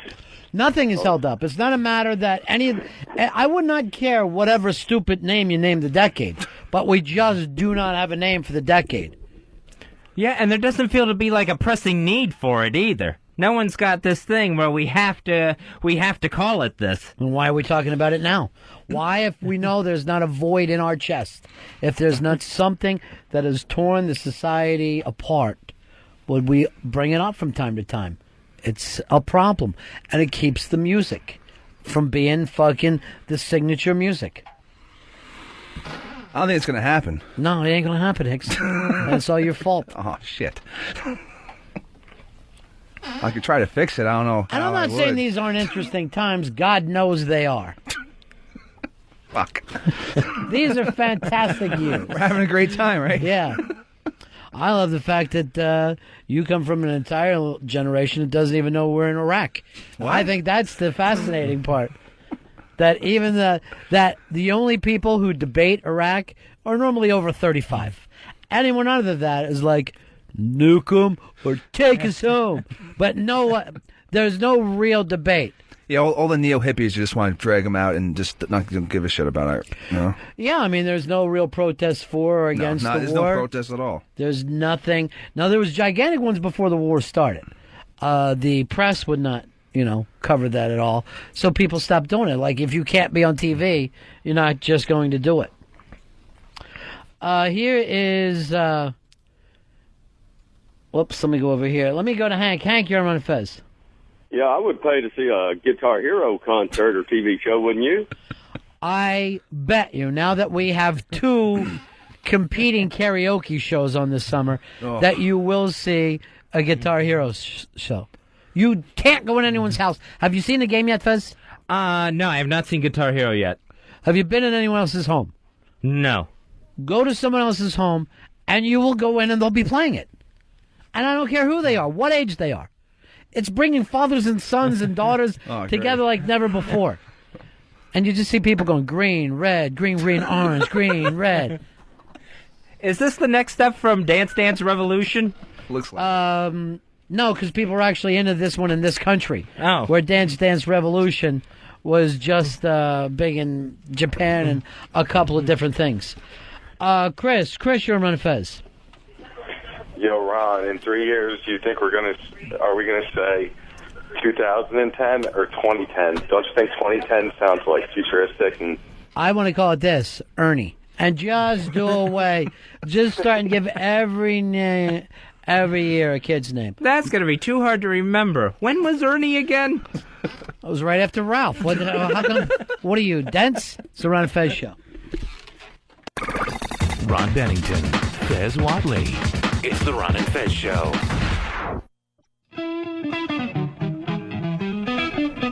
Yeah, buddy, it's the Ron and Fez Show, 866. Ron Zero Fez, 866 Ron Zero Fez. If you want to be part of Unmasked with Carlos Mencia and Patrice O'Neill, here's where you need to email. live@xmradio.com, live@xmradio.com. Put in the subject heading Unmasked, and they'll give you all the information on where you need to be and when you need to be there tomorrow afternoon. Carlos Mencia and Patrice O'Neill. Lily was just telling us that the XM people won't even give us any updates. It's the most bizarre thing. It's the wackiest thing I've ever been involved in. Hey, I got to leave a little early tomorrow, and I said to Earl, can you have like about an hour or so in best ofs? And he goes, well, I got the part where Fez ate ants. And I'm like, what is my life like? I don't even remember you eating ants. I have no idea when I ate ants. You don't remember eating ants? No. Did I eat ants on this show? I don't remember it. I don't remember it. You would think, all right, that was the day I ate ants. That one would stick out. Yeah, that one you would totally remember when you went and ate an insect. Now, I remember when a mosquito got in your eye and I had to get it out, and it was underneath your eye flap. That's weird that you brought that up because the same thing happened today. On the way into work, I had some little gnat or something under my eyelid again, and I messed around with it enough where I guess I was able to pop it back out. Your eyelids are too loose. I don't know. You got to tighten up. Why don't we take you in and get you one of those drum faces? Just maybe some Botox, and not out of vanity reasons, but really just to keep the flying insects out of my face. When did he eat ants, Earl? No, he told this story of he went to eat some donuts for breakfast, and he opened up the box of donuts, had a donut, and then noticed there were ants swimming around in that box of donuts. I don't remember this at all. I don't remember that. How long ago did this happen? I think it was end of last year, tail end of last year. It had to be pre-first heart attack because you wouldn't get up and eat a box of donuts and have your leftover donuts sitting out. Even though yesterday you had a giant secret muffin. Boy, you think you're over on the east side? You think you're safe? You can have a muffin. I live on the east side. I'm going to find out who's eating muffins over there. On the east side. All right, I'll be looking forward to finding out how and when I ate ants. It must not be that good if you and I don't remember it. Yeah. And you're right, it does have to go back a ways if I've got boxes of donuts in my house. All right, the blowhard will know. Blowhard. Hey, guys. Fez, remember you had the donuts and you ate the whole box and it was full of ants afterwards, you realized it? That's what the story was. I don't remember this. How long ago was it? I don't know, a couple of years ago. You said that you ate a bunch of donuts. So this was like an XM radio show, right? I can't remember. I just remember you talking about how you wolfed down a bunch of donuts and then you realized that there were bugs on them and you ended up, eating ants and you were all grossed out. I do remember one time in Florida, Fez ate so many lemon Girl Scout cookies he thought he was going into shock. What were they that you puckered your face up? Those lemon creams. Yeah. I think that's what they're called. So it was 2 cookies with lemon cream in between them like a sandwich cookie. Mm-hmm. And I ate so many of those damn Girl Scout ones that all of a sudden my tongue felt like it was swelling up and I had this whole waxy feeling on the inside of my mouth. And, of course, the sugar was getting to me. It was 10 bad feelings all at once. I remember the bastard. He gets his cookies from who's ever mom.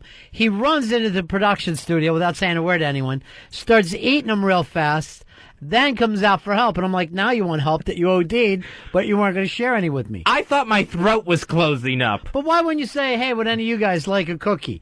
When I saw you had a big shopping bag full, it's no wonder you had a heart attack. Yeah, when I think back about this box of donuts and these Girl Scout cookies, yeah, I guess I kind of deserve that coronary. Hey, Fez, whatever happened to your wrist when Ron used to smash it with the phone book? Yeah, that was great. Oh, that flares up from time to time. It's a ganglion cyst. Does Ron ever bang it anymore, or you hit it with a hammer?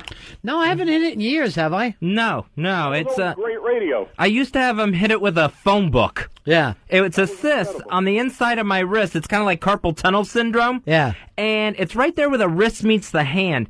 And when this thing fills up with fluid, I cannot move my hand. My thumb won't move. It hurts like hell. And the only way to get over the pain is for Ronnie to squish it and knock all the juice out of it, out of the cyst juice out. Hey, Blowhard, we're going out to dinner with you, right? Yeah, that's going to be a good time, guys, next week. I think Fez should pick up the tab. I would only feel comfortable if this one was on Fez. I didn't invite everybody. Blowhard did. But since we're all going to be out there, Why not have Johnny Money grab the tab for everyone? Is it this weekend or next weekend? In Church, we believe in having the guests pay. That's just a Lutheran thing. I understand. And by the way, let me just make a comment about your last conversation. You were talking about all the old school stuff. I feel vindicated because all the years you're bashing me for living in the past and digging old music, and now you got Pepper Hicks digging up stuff like, the Damned and all the old music and they're playing the Doors. And now, I agree, but it proves my point that music today sucks, and the music that we had was the best music. Case closed. Well, what are you giving yourself, a 30-year period? Because he does play like 30 years worth of music. I'm just saying that what's coming out today isn't even close, and we've had the great music years of our... But even in, let's say, 1978, it wasn't 1978 against the whole world, or you would have got dominated then, too. There's only two or three good... Maybe the mid-60s up until maybe 1980.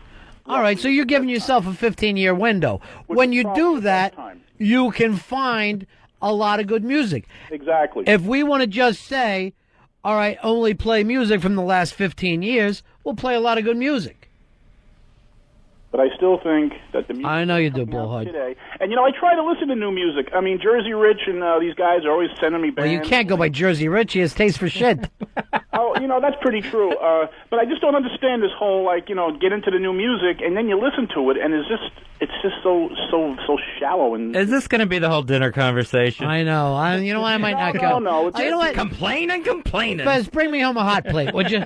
We're going to have an old-fashioned dinner. How's that? All right, we got to talk. We'll talk to you later, buddy. Rat Pack dinner with steaks and martinis, and the old way. We didn't care about fats and.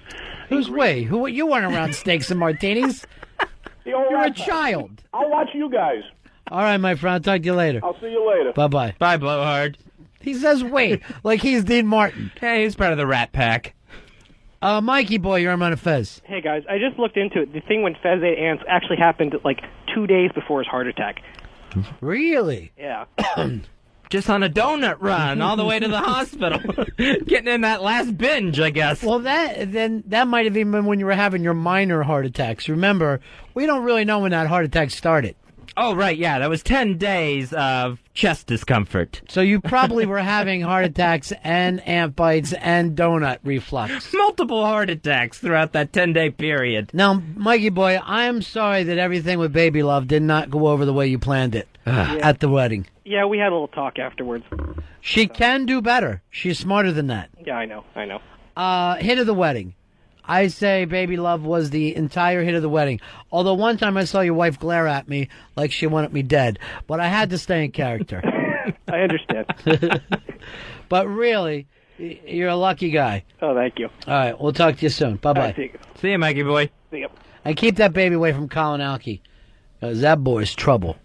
He's got a bit of the devil in him. A bit of the devil. George, you're on Fez. Hey, guys.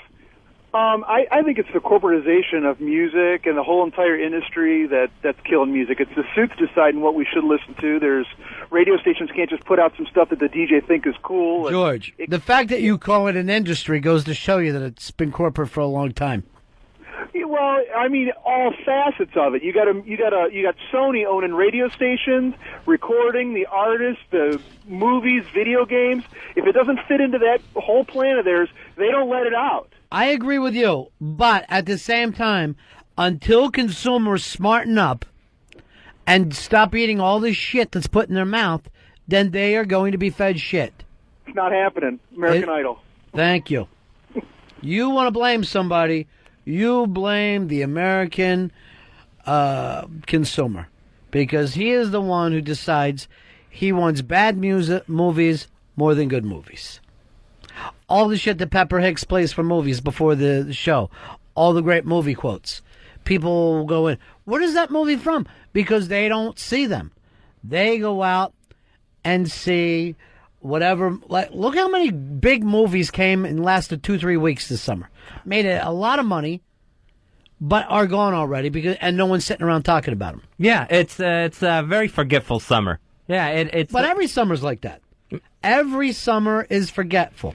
I mean, you went to Independence Day and you went to Armageddon, and yet those movies you wouldn't watch if they were on TV. And people stood in line to see them and acted like, oh, you should see the effects. You know what I mean? Like, All the same thing that they're saying, all the same shit that they're saying this year. We got to get beyond the thing of, you know what? See it for the effects.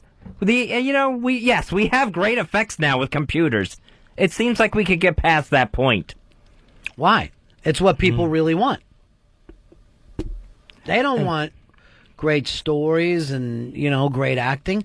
They want a fun roller coaster ride to have. Spend their $11 on. The last thing they want to do is sit there and think. It's the last thing they're interested in. And I know the studios, they just want that record book opening weekend. And then so they can have the franchise. If they can get that opening weekend, then they can have the franchise. Because there will be a Transformers 2 and 3. Well, first of all, the last two franchises haven't done any worse than the ones before them. So if you look at Spider-Man, the Pirates movie, and what was the other one this year? Shrek. No, give me a live one, though. Fantastic Four? Yeah, maybe. But anyway, these movies are not... I'll take Shrek. They're not falling off. It used to be like with the Rockies, they would get worse every time. And they're like, what the hell, we'll squeeze a little more money out of it. We'll make a cheaper version. Now they keep making bigger money versions. And here's the weird thing. I'm blaming Americans. It's the species. All around the world, these movies do well. The movies that we're talking about, these stupid films, they do fantastic everywhere. Oh, yeah, like Spider-Man that didn't even open in the United States this time. The premiere opening, that was in Tokyo. Here's Mike. Mike, you're on Fez. Hi, I remember when Fez ate uncles, not ants. See ya. That hurt. That was a clever play on words. And that's why I don't remember it, because it was days before I was in the hospital with a heart attack. That's all blocked out. I don't remember it either, which means it doesn't seem very best of you to me. I didn't have a heart attack, but normally I would think Fez accidentally eating ants would have had me on the floor. And now a heavy man eating ants. Turtle, you're on Fez. Hey, buddies. Hey, Fartley, you remember that time you told the story about eating that eclair, and I think you said it was full of cum? Ow. Where is this coming from? Turtle used to be mean to Dave. Now Turtle's mean to Fez. And I've been nothing but nice to Turtle. As lame as his calls are, as bad as his Dave arguments are, I've always been nice to Turtle. I don't know what happened. Unless you really did eat it and Claire would come on it. No, I don't remember that either. If it did, it might have been like a day or two before the heart attack, when I was just out of my mind. Here's Lois. Lois, you're on Fez. Hey, what's up, guys? Yeah. Another thing that I hate, a good example is that damn Planet of the Apes movie. They actually put those movies out just so that they could sell like old toys that they've been holding in their back a lot for years that they want to get rid of. Well, why do you think Transformers got put out? And even at the beginning of Transformers, it has like Hasbro or whoever they are listed as from Hasbro and whatever the studio is. Oh, really? I didn't even know they had... Brought to you by, you know what I mean? Like, used to be the old Paramount spot. Yeah, Hasbro presents. Because they are presenting. It is they invented it. It's their product. It's their characters. The Transformers cartoon, I never watched that one. Never got into robots in disguise. It always seemed like they had too much robot for the car they were changing from. Like you wouldn't have that giant of a robot from that small of a car. How about the fact that by the time it came out, you weren't 4? Oh, that could have something to do with it. Billy, you're on Fez. If there's one bright spot in the whole music industry, it's got to be XM satellite radio, because finally the listeners can listen to a genre that they want to listen to. Like, there's not enough channels as it is, but finally we get a dedicated channel for what we want to hear. What are you listening to, Bill? What's fun for you music-wise? XM Boneyard, channel 41 only. You're the Boneyard boy. I am the Hill Jack. All right. Ever since Charlie Logan left, I feel bad listening to it. Fezzy, you know how you had beef with Big A, right? Yeah. What was going on with you two guys? Well, Big A just always acting so cool, like he's too cool for the room. Mm-hmm. I've never, I just don't appreciate that, where he comes in here and everyone just blindly bows to Big A. What do you honestly think about him yourself? I don't think he's all that. I don't think he's all that special. You give him a thumbs up or thumbs down? I give him a thumbs down. I'm not giving him a thumbs up, Big A. Give him a thumbs down. Well, I'm going to go just the opposite and say good luck to Big A. He's having surgery tomorrow to have a tumor removed from his neck. Oh. So, at 7:15. So I say, Big A, this is just from myself. Obviously not from Fez. Best of luck, buddy. Best of luck, bro. I'll throw that out there. You don't want to say good luck, bro, to him. I love you, pal. I love you, Big A. Fez doesn't, but I know the rest of us here. Big A. Big A. Big A. Big A. Sweet dreams, Big A. I'll tell you what, if he doesn't come out of that surgery, you're going to look like the biggest asshole in the world, Fez. Well, I didn't know he was having surgery. And I don't want anything to go wrong with his surgery, of course. Seems like you do. I'm not secretly rooting for the tumor. That would be wrong. I just want to say something to Big A from my heart, and that's stay gold. Because that's you to me, Big A. You're like something new and fresh in the world. Like a new dawn. We're going to do this one for Big A, Fezzy. A new dawn? This is the song I always think of Big A with. As I'm going to play this at 7:15 tomorrow. One breath away and there you will be. One time, Young and carefree. me and Big A, You will see. we were out and some socialists saw us and they were bothering us. They started drowning me. Yeah? Big A stabbed him to death and then me and him caught a train. We were just eating bologna and he cut his hair with a knife and I did mine blonde. Really? Yeah. And I guess I left one of my cigarettes burning. And Big A and I came back. The house that we were staying was on fire. And I'm like, what happened? Big A ran into it because there was kids inside. Uh-huh. He brought them out. Whole house came down. Boom. I guess something got into his neck. Tumorish. Yeah. Saved those kids, did he? Yeah, he did. And then he told me to stay gold and he died. Big A.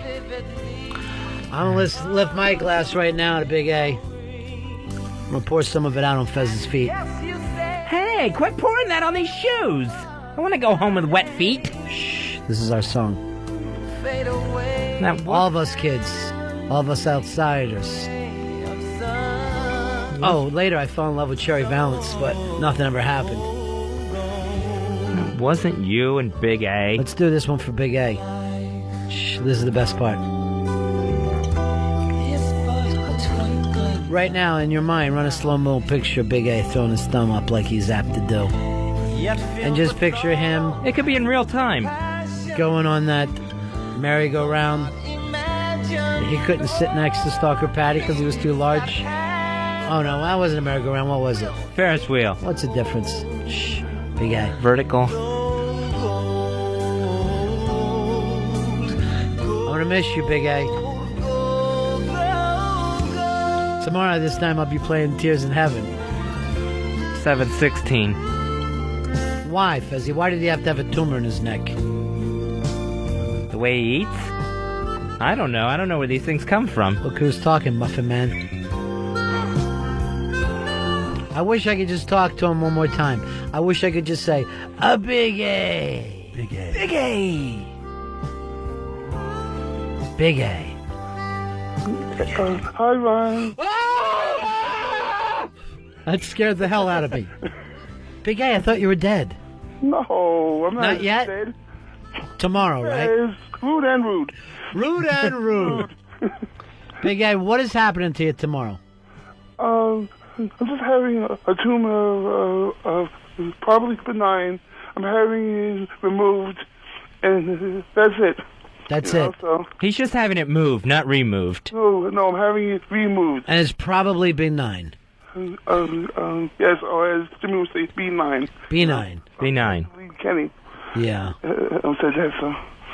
Well, Big A, I want to just say thanks to everything that you've done for us if this is the last chance we get to talk. And I hope not. But I just want to say something. Remember that time that you got those kids out of that burning building? Yep. That was the best day of my life. It wasn't him. And thanks for dyeing my hair.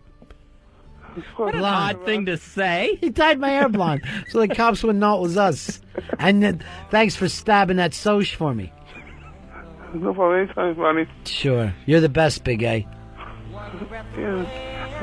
So are you. The best also. You're the best, pal. Love you. Love you guys also. We know that. Tell him that you love him. I'm not going to tell him I love him. Why not? It's Big A. He's having an operation. All right. Listen. Why don't you dance with him? Slow dance to this song. There's no other way to do it. Hey, Big A, when they're in there operating on you, see if they can fix the stutter. Okay. Just tighten that up a little bit. No problem. I'll talk to the surgeon. How big do they think this tumor is? I'm thinking it's about the size of a golf ball. I was hoping it was one of those things like, surgeons removed 100-pound tumor from out of a neck. Oh. Comes out of the gullet. 100 pounds, I wouldn't be able to walk. Are you in the hospital now, Big A? No, I'm home right now. Surgery is tomorrow at 7:45. I have to be there at 6:15. Well, we'll come there at the burn unit when you're in there. Okay, no problem. And you'll be upside down when looking at us through a mirror. And make sure you tell me to stay gold, okay? Okay, I will. All right. I'll see you later, pal. See you in the big sky country. See you on the other side. Thanks a lot. Take care, Fez. Fez, why don't you tell him that you love him? I don't want to tell him. Please. Come on, I'm having this surgery. Yeah. It'd be nice to me once. All right. Big A. Yes. I love you. Fag! Nice. All right, Big A. Talk to you later. All right. I guess you'll be getting some love letters from Fezzy. No. All right. Talk to you later. I can't wait for that. Bye. Take care. He seems in good spirits. We're going to do this for Johnny. Do this for Johnny. I hate kids. I don't know. I just hate kids. What movie, Fez? Kids. I just hate kids. Come on, same movie. Oh, Outsiders. Yeah, same movie. Love to play movie quotes. If you could stop me and Fez, 866-RON-0-FEZ. 866-RON-0-FEZ. You stump us, we'll send you into the big-ass prize closet. Movie quote. Quote, quote, movie quote. Quote, quote, movie quote. That's all you got to do. It's quote, quote, movie quote. By the way, if you'd like to meet Carlos Mencia and Patrice O'Neill, come out and see me tomorrow. I'll be interviewing both of them. Here's what you got to do. You got to email to live@xmradio.com. Live@xmradio.com. That's the email address. In the subject heading, put in Unmasked, and they'll set you up with the information you need to see Carlos Mencia and Patrice O'Neill getting interviewed by Ronnie B. Here's Brian Atteen on the show. Brian, how are you? Not bad. Big A ain't gonna walk again. Yeah, thank you. The Outsiders. Yeah, but that actually wasn't even from the movie. That never went down like that in the movie. He actually did the book. All right, Ain't quote. gonna walk again. Thank you. Any movie at all, we should know the quote. Somebody on our show will know the quote. Rich, you're Ron and Fez. Okay, ready? I got a movie quote for you. Yeah. It's what I tell all my boys. Put one in the brain. Put one in the brain, Fezzy. It's a Coen Brothers film. Miller's Crossing. Miller's Crossing. Go fuck yourself. We will. As soon as I'm done hanging out with you, I'm going to fuck myself. 866-RON-0-FEZ. 866-RON-0-FEZ. Hey, Mongo. You're on Ron and Fez. Hey, guys. Yeah. It's 2 lines. It says, you know Jesus.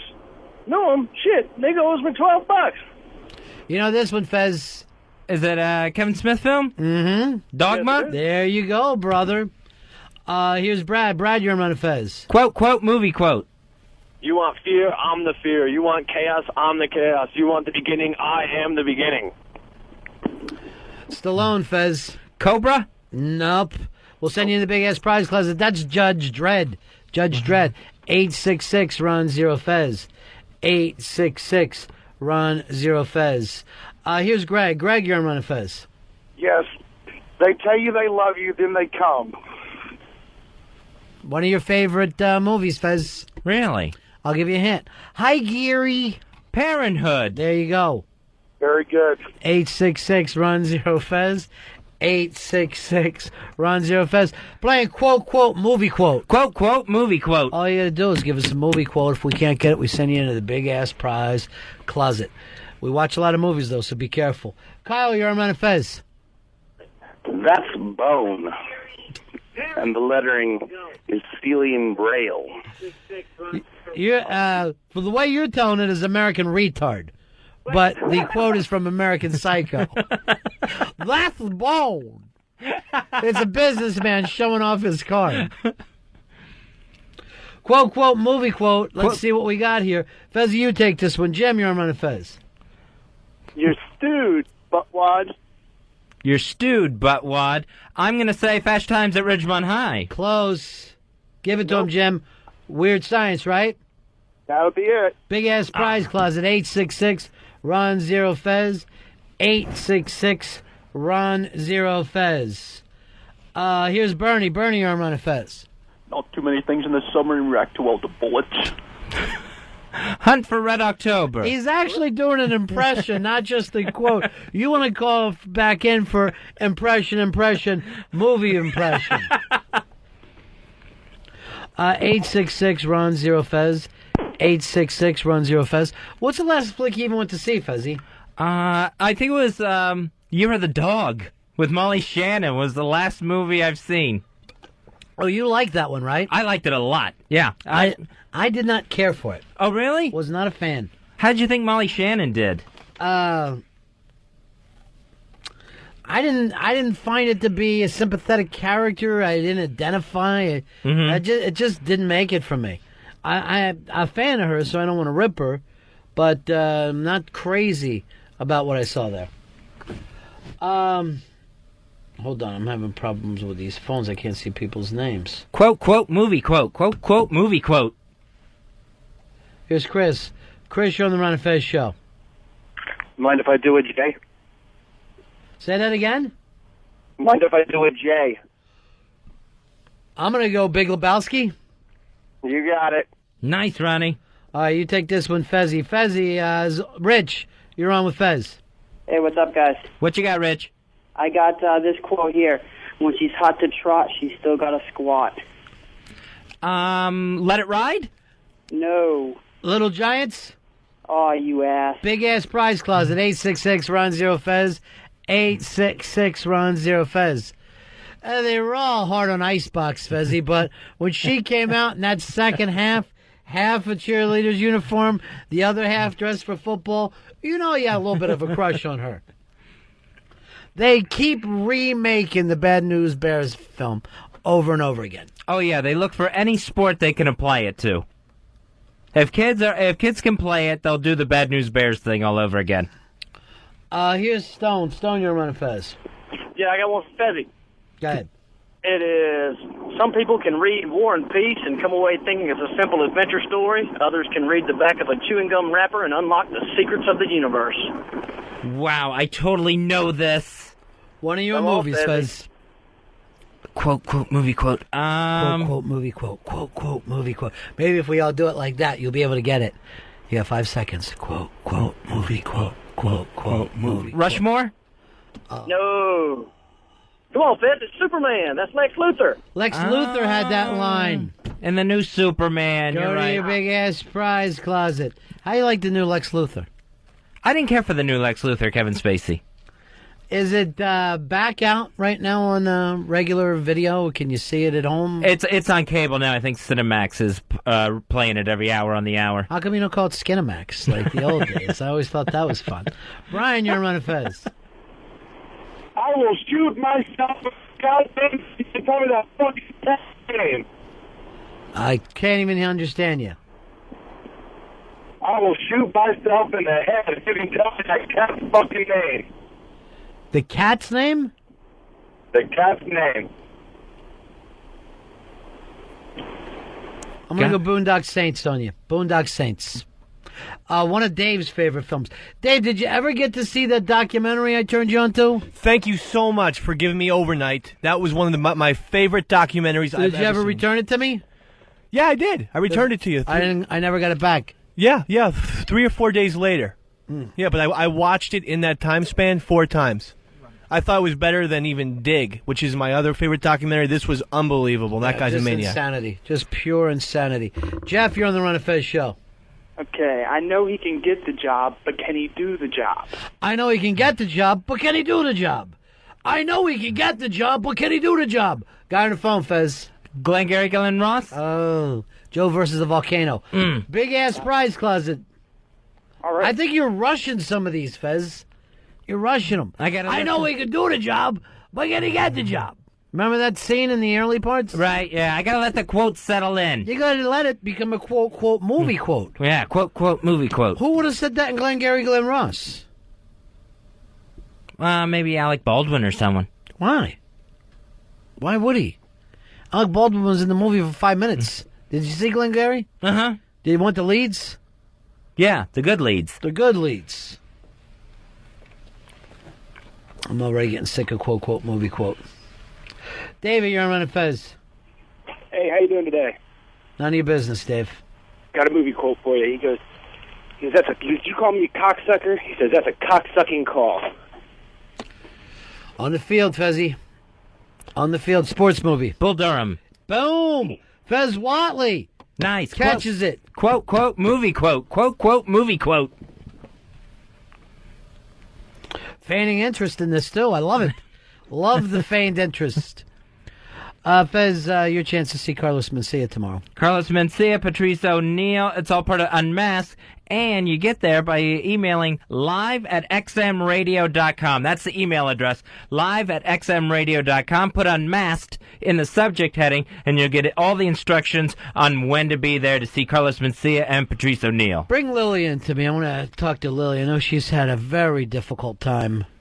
She was brought in to assist me, and it's just... quite frankly, it's blown up on the launch pad. This whole thing is blown up on the launch pad, Lily? It's just difficult to get answers from people. So. I'm not going to blame this on you today, even though you're dressed in Mets gear for some reason. What happened? Are you the new Bronx Johnny? Well, he actually was really mad at me that I wasn't wearing a Yankees hat and did not know that I was a Mets fan. And but why? What is the gold chain along with it? It looks like you're his little sister now. It's my ghetto look today. Mm-hmm. I'm going ghetto. Yeah. But, yeah. You know, I was reading through some of the things, and you have fans out there, and you have people who don't like you, obviously, as we all do. But I was surprised. Mooch, not a fan of yours. No. He's very hot and cold. Sometimes he likes me, and sometimes he doesn't. More so doesn't. Well, I did not know that. Yeah, no, I knew that. I thought he liked the ladies. And I said nice things about him. Yeah. And his accent. I think what happened is, you know, he is a big fan of Vinnie Cooper. Yes. So you've lost that contingency. Okay. Well, I like her too, so it always comes back to that. In words, you like her. You like her in words. Yeah. And you don't even hang out with Sean anymore, right? Not as often because I'm really busy and we don't work together anymore, so I don't see her that often. You're only friends with people you work with. Like Pitsy was your friend for a while. But you know what? I have a whole other life outside of radio, and I like to keep that away from everybody else. And yet, everyone you date, we know. So I don't know how it works out. Now, another thing I read about Lily, she makes things too much about herself. Tried to explain that to the kids yesterday, too. Think of something outside yourself. You know who does that? Who? Pepper Hicks. Pepper Hicks is a guy with interest. He is a very interesting guy. Isn't he? Yeah. When you have interest, you become interesting. It's just like when you watch that Big Brother show. People that sit around and talk about themselves are never liked. I don't think I talk about myself too much. I think people want to talk about... Yesterday you came on here and said you had a very large vagina. Not or something like that. You insisted. Yeah. And then I'm like, is that where that echo's coming from? But anyway, the point is this. You were brought in to assist me. This thing blew up on the pad. Here's how you're going to assist. You got to get me out of it. Get you out of it. You got to get me out of it. You have 24 hours. Matter of fact, the best way to assist me with anything is get me out of anything. Okay. That's always what I'm looking for. Did you sign any documents? Because that'll be good. No. Well, we can get you out of it. Have you talked to ELO? No. Apparently ELO threw this on you and Wiki, though, so I'm not even blaming I've Wiki. never even spoken to ELO. Yeah. Ever in my life. Well, like you hate him or something? No, like I've never spoken to him. Because he's friends with Mooch. They're email there you buddies. Go. There you go. So who else have you lost of the famous people? The famous listeners? Some of the Ron Fez.netters, I Like think, who? have Give turned me a on name. me. I know Stugotz hates you. Actually, surprising he actually likes me. I know, I made that up because I Oh. was looking to plug the fact that he's got a gig coming up with GVAC and his band. So, what's that date, Fezzy? It's in August, I know that. Let's make sure we plug. And you know what? I want to do another plug right now. Unhallowed Live, Fezzy. What? I sent that on to Eastside Dave. Dave, where and when are they playing? Unhallowed will be at the Port Jervis Youth Center. That's Port Jervis. That's a county in Westchester, and that'll be August 24th, 2007 at 6 p.m. I may go there and raise the fist of the metal child. Yeah, it's for a good cause. But my too. problem is youth center. I'm not going to be comfortably showing up at a youth center without looking like a kid toucher. I say we got to get them in a New York bar, and I will make that gig. But I need alcohol served and children kept away. I can't go to an all ages show and feel good about myself. But Dave, why didn't Fezzy have that in front of him? I don't know. I thought I would might maybe say it. All right, he's the plug master now, Fez. Oh, okay. So he'll protect you from the Brian Johnson stuff. Nice. Yeah, I think that would be maybe a good system. By the way, Unhallowed will also be playing with Machine Equalizer. It's unhallowed. You're saying unhallowed like they're not hollowed out. It's unhallowed. Unhallowed. Yeah. And Below the Heavens will also be on that bill. Well, those people aren't friends of the show, so I'm not going to promote them. Right. I'm going to promote Mo. It's all about Unhallowed with Death Metal Mo. Or Unhallowed, their new name, which is basically solid. All right, so can you get me on this interview show tomorrow? Yeah. No, we're going to do it. It's going to go down. We're going to do the first one, but this will be the one and only, I have a feeling. Who do you put the blame on right now? Don Wickland. But you say XM won't answer you back? I just, the lady who's in charge of the... but I said to Don, make you in charge. That's why I said, look, you only got a couple days. Yeah. Let me bring in my gal. My gal Friday, I call her. Because she does everything for me like a gal Friday. I go, she'll take care of everything. And they go, okay, that's fine. And then they won't work with her. Now you're being kept out of the loop. You know why? I feel really left out. Why? Sexist. Hmm. Sexist. That's not right in this day and age. No. This decade, whatever we call it. I call it the aughts. Or digits. So if you want to be part of the audience for Unmasked, be in the studio audience there, email live@xmradio.com. That's the email address, live@xmradio.com, to see Carlos Mencia and Patrice O'Neill tomorrow afternoon. Put in the subject heading Unmasked. They'll give you all your info. And I can't wait. I can't wait to put Patrice on the hot seat and find out the truth. Patrice, you claim you're black. Get that out there. Prove it, my friend. O'Neill does seem to be somewhat of an Irish name. Which takes us back to Mooch, who says, what did he say about you on the air? He had a statement. Death that I am radio death, I think, was True. the quote. Do you think he meant it in a nice way? That was his quote, movie quote. And that was on Whackbag. I read it. All right, let's go through all the sites. We got Whackbag, FBA, the Ron and Fez Show.net, Ron Fez. Spread the Iris, Yeah. Fuck the Bag, and FBA, and RonFez.net. We're up to 6,000 sites between our two shows now. Yeah. Ridiculous. Post Tours. Post Tours we've been forgetting lately. Thank you, They Lily. were big with us for a while. So many of these things. Quite a few of them run listening threads, too. If everyone would get together under one big place, it would be massive. I know I've had the break off with RonFez.net because of what happened with Baby Love ruining our gig. But after talking with Mikey Boy today, by the way, I'm not kidding. When I saw Baby Love's mom just shoot daggers through me, one of the statements. I caught that out of the corner of my eye. Yeah. Yeah. Well, thanks for sticking up for me, big girl. It means a lot to me. Good to know I'm on my own. That's why I need Big A there. He will protect me from the socias. You can't count on Big A anymore. And trust me, Mikey Boy's wife is a soc. She's not like us outsiders. Big A is having a giant tumor lopped out of his neck tomorrow. Well, hopefully not giant. Hopefully just the size of a golf ball. My neck's killing me now. I hope I don't have... I hope I didn't rub against him and catch something. As long as you don't feel anything golf ball sized on you, you should be okay. I don't even like to joke about it. Anything health-wise. You know how many people try to go, what did Fez feel to me all the time about your heart? Like to see if they need a stent. Oh, yeah. Well, stop making this about yourself. Fezzy's the one laying down. Face first, muffin in his mouth. That's another thing. You're supposed to keep an eye. Who's supposed to watch his diet? I think it was Dave. It was Dave was supposed to be... Well, Dave was the one who had dedicated himself to this. Here's what I love. He's got the balls to say sugar-free muffin or fat-free muffin. Like he knows. Well, I'm not eating in front of Fez anymore, if you've noticed. None of us are. Yet I catch him with a giant muffin. After we all skipped lunch yesterday. Dave said he wouldn't eat bad in front of Fez, smoke, or drink. And And did one 'em all. time in the office, did all three at the exact same time. He had a rib and a cigarette and a beer bottle all in his mouth at once. Well, they call that a lapse. But I'm off that. I will not be drinking or eating in front of Fez anymore. The smoking is too much of a habit, so I hope he can put up with that a little bit. Whoops, let me go here to Norton. Norton, you're on Ron and Fez. Hey, I wanted to tell you guys that we worship you guys all the time over at testgaming.com.